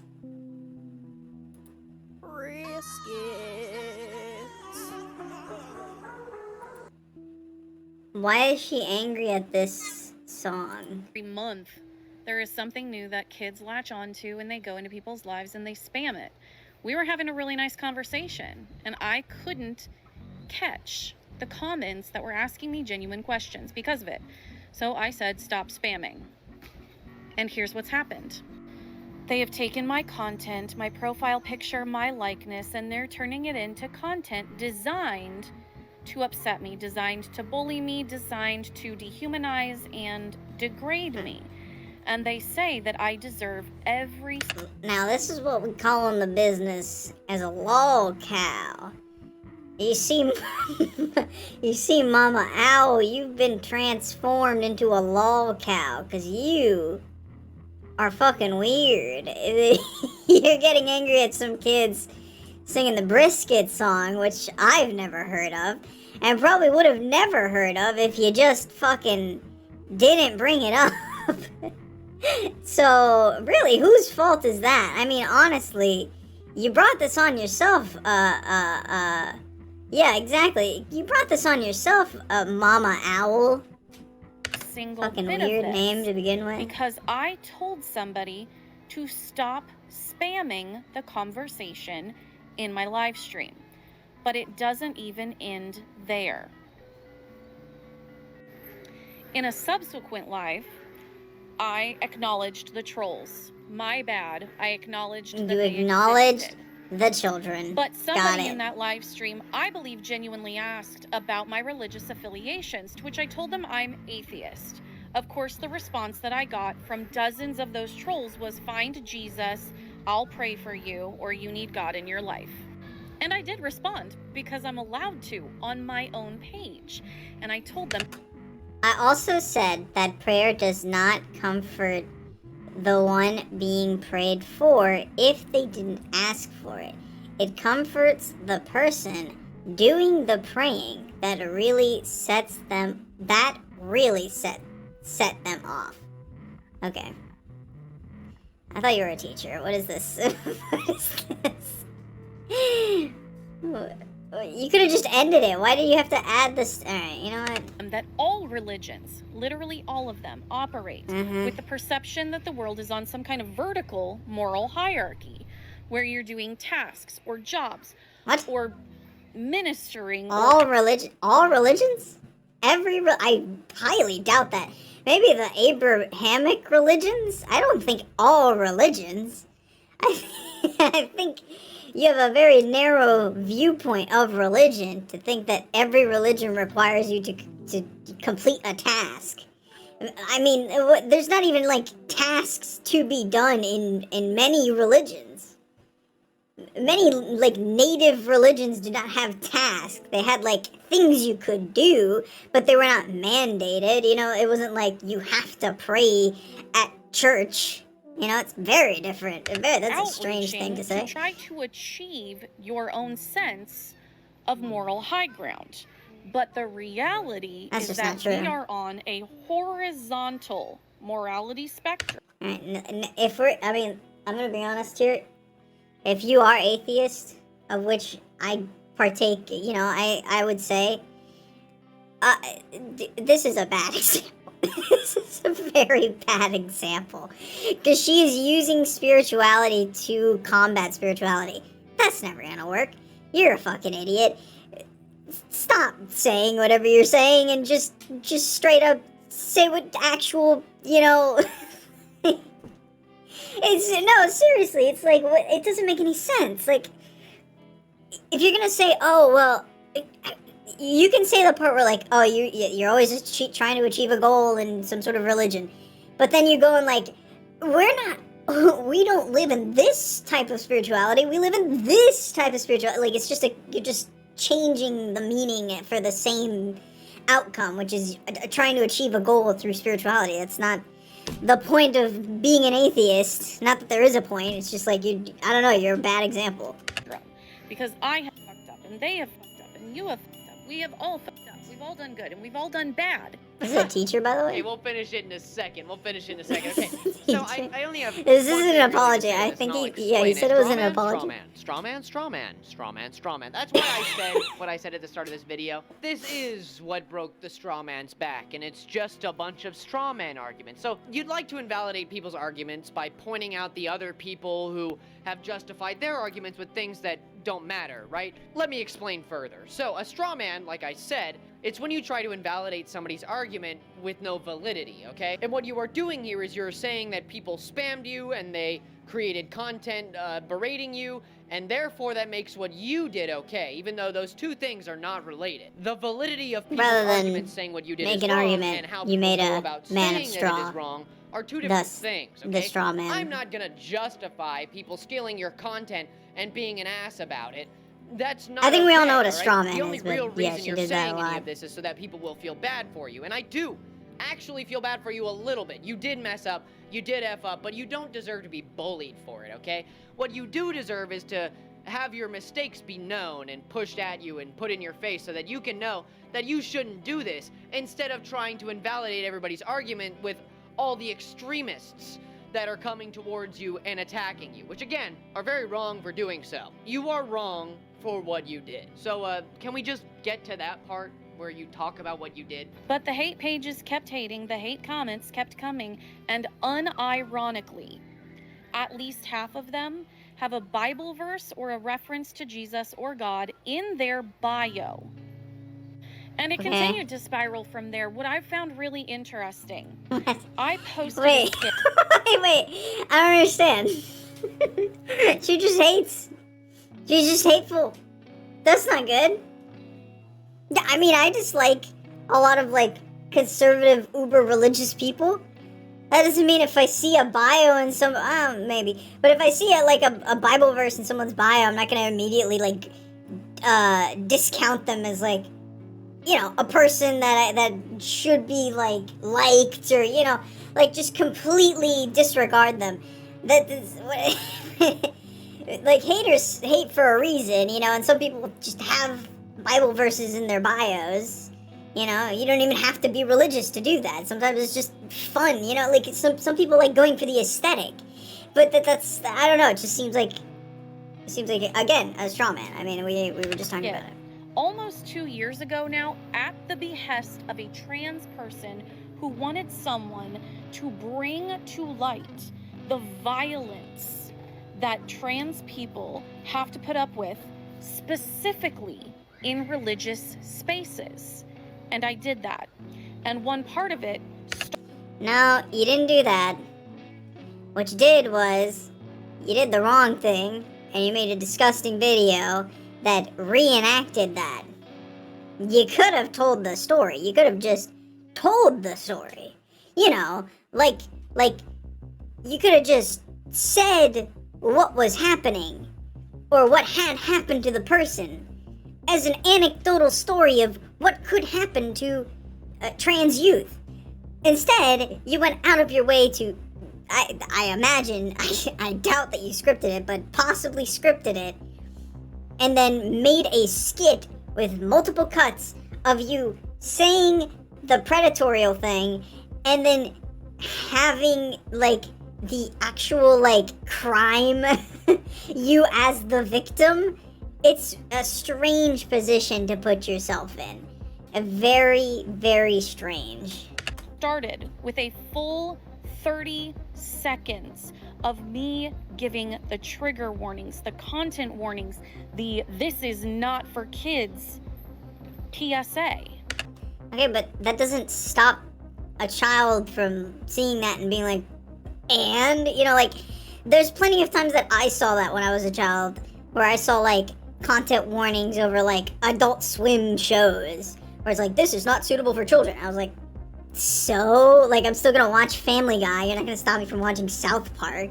You're just a fucking blurb on a screen. What are you gonna do? You know, like, that's what I'm saying. It's like, when there's a safeguard where a kid has to, like, prove that they're over 18, that's kind of the thing, you know? There's a safeguard. When you're just saying, hey, maybe you shouldn't watch this, kids, that's not gonna stop people from watching it. Specifically people that are very impressionable and don't really understand what it means to have a fucking parental warning in front of something. First of all, those parental warnings are not for children. They're for parents.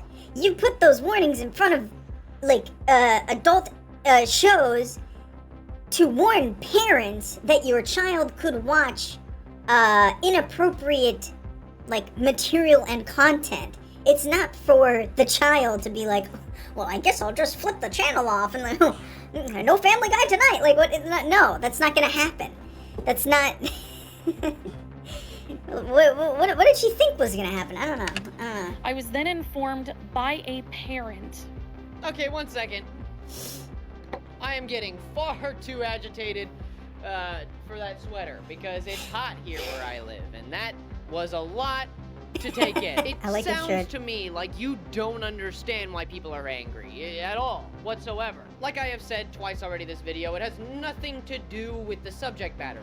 Nobody, and I don't think anybody, is advocating for the fact that you were supporting trans people. I love that. We need to draw more attention to what happens to trans people just for being trans, okay? Specifically, and this is what matters most to me, is the violent crime, okay? Less the verbal misgendering and the strange quiet reenactment hatred. is really That's what I'm all hitting bad, on. But the worst of the worst that really needs to have attention drawn to it is just how bad the violent crime can be. But, and a huge but, no matter how much warning you put in front of your video, no matter how much exposition you give about how right you thought you were, you are wrong for playing the part and reenacting the actual exactly. action. I understand what you were trying to do, and I commend you for what you were trying to do, but I condemn you for what you did do, okay? You did not need to show the action. You did not need to reenact in violent detail what was going on.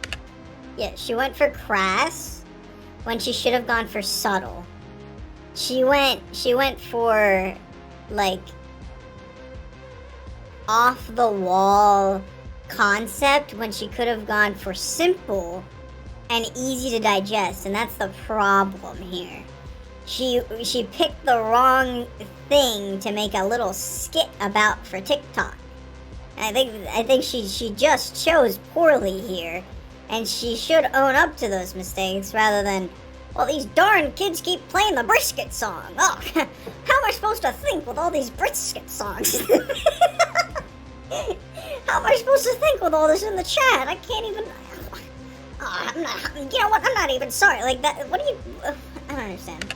You just didn't. She's a fully grown adult. She's literally a teacher. Like what? What is The happening? first one being that it's not necessary, but the second being how vulgar it is, and the fact that you're playing the part. Vulgar of kids. is another good word to describe it. Children in this action is strange because you are an adult. You're an adult, right? You should be able to. She went with vulgar instead of tasteful. There's a difference here, you know? Certain subject matter are just too, like, heavy to tackle in this way, in a skit, in a TikTok. I think there are different ways to do this. And I've seen other influencers do this in different ways. Many of the influencers I follow simply recount the news. They will just tell you, this happened, this such and such happened to, say, Next Benedict was assaulted in a bathroom, and this is what happened, and this is what's going on in the courts right now, and so on and so forth, and here's the story on, like, MSNBC or something like that, and that's tasteful, because these things are actually happening to people. But when you just like, I'm just gonna put a skit together. Hey, thanks for the story, kid. Like, alright, you're fucking crazy. To know that it's not your job to reenact what goes on. Again, your content, like you said, is for adults, and adults can do a lot with their brains to extrapolate from detail. You do not need to show us the pants falling down. that's. You do not need to show us the grabbing of the chest. You don't. You don't need to do that. People are not angry at you for what you were fighting for. And if they are, they're wrong. People are angry at how you did it. You acting as kids in romantic and also SA areas is just weird, okay? In my opinion, all right? It's just my opinion, right? It's just my opinion. You don't have to agree with it, guys. It's just my opinion. It is creepy. And that's like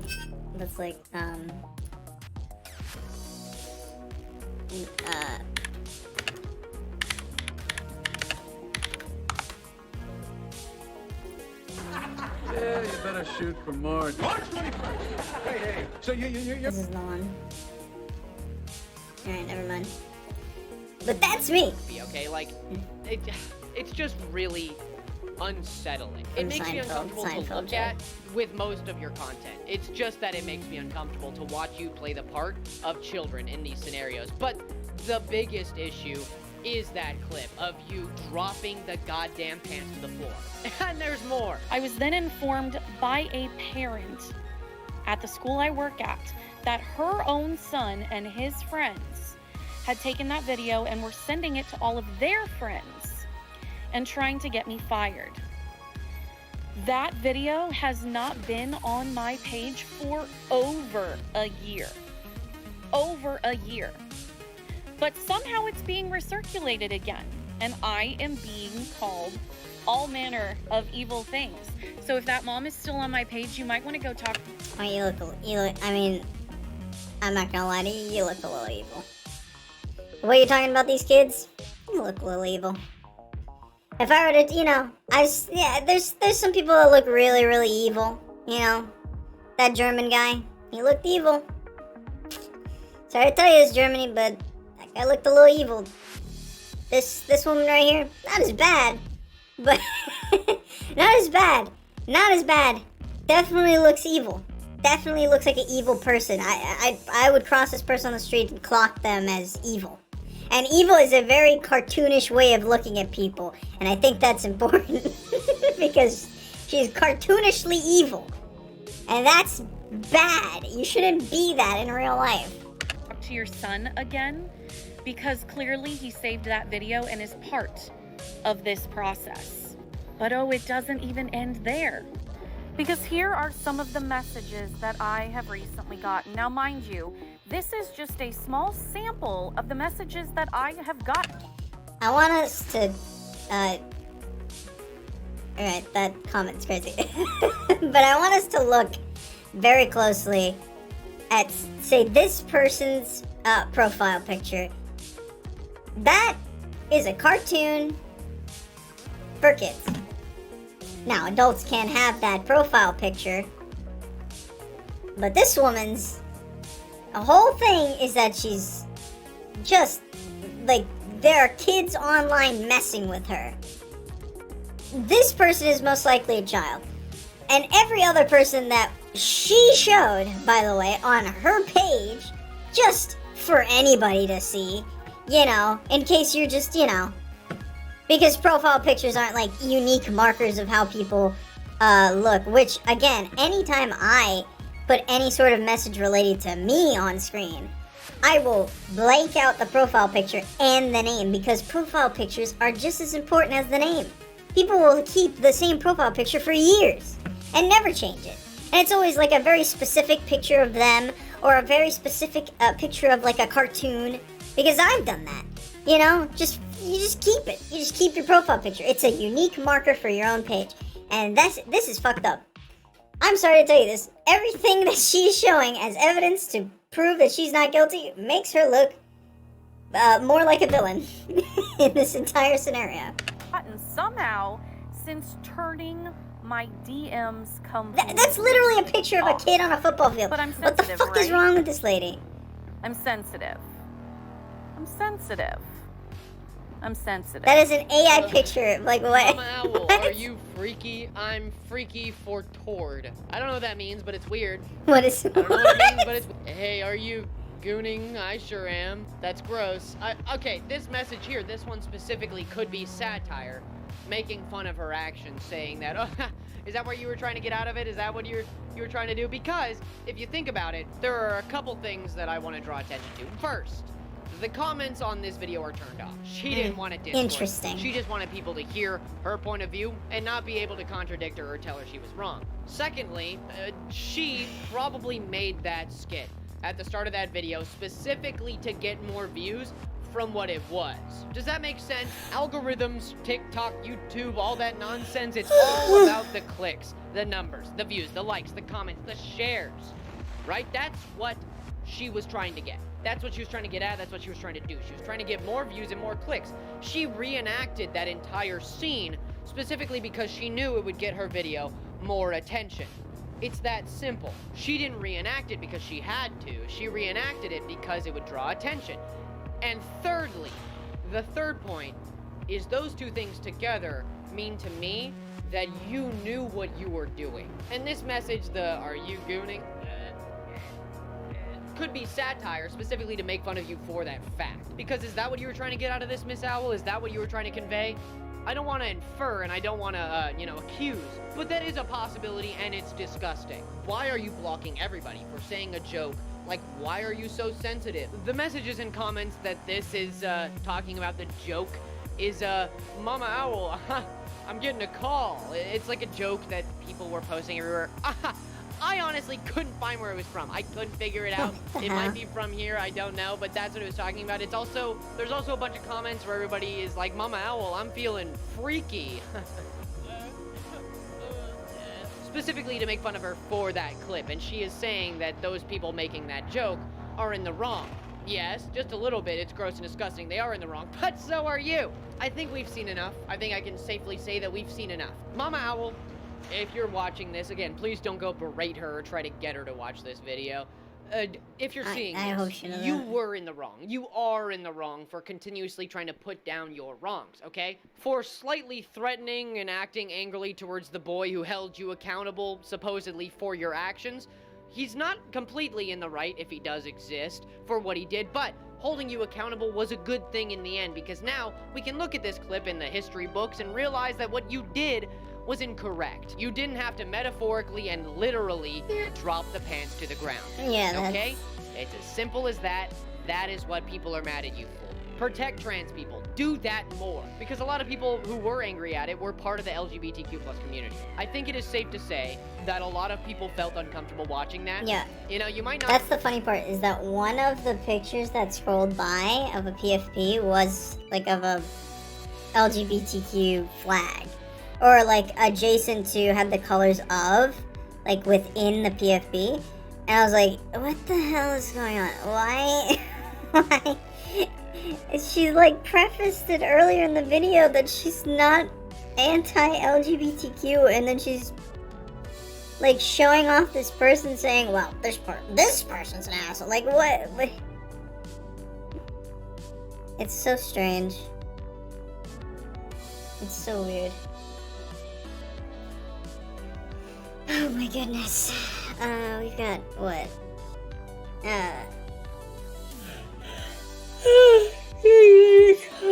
I'm so tired. That it is the most wrong thing in the world. You might not think it's the most disgusting thing in the world, but I do a little bit. I do a little bit. Just my opinion. Just my opinion. We can all see that she took it too far. Simply said, she took it way too far. 100%. I think that's enough said. Don't play the part of kids when they're doing things like that. That is not your place and it's not your job. But most importantly, keep protecting trans people. That's great, okay? Mama Owl, if you're watching this, keep protecting trans people. That's great, okay? Thank you so much for what you were trying to do. Thank you, Lewis. But learn from the lesson of what you did do, please. Thank you, Lewis. God, never do Lewis that again. McClung. Thank you for watching. I appreciate you so much. You're beautiful. You're amazing. Thank you for doing whatever. Thank you, Lewis. Thank you.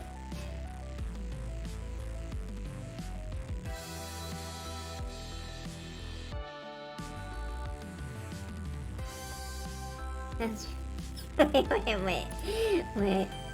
You know, ever since LGBTQ+, I always thought about it as an Amazon Prime. Because it is the plus. Like Disney Plus. Oh no! Now streaming on LGBTQ+. And I think we should blame Disney for that one. I think that's a Disney blunder. That's not your fault, Lonely. That's Disney's fault. We can straight up blame Disney. I mean, they basically own gay people at this point, let's be honest. More options. Yeah. Well, there are, anyways. Fuck Disney. I'm so tired. I'm going to bed. This has been great. I'm gonna keep the queue up. So we've got a few more videos in queue here, and I'll get back to these tomorrow. I know you might not be up, Lonely. Well, actually, I don't know. Most of my viewers are like not on the East Coast, so it's very difficult to get most of y'all in. Like, in the morning.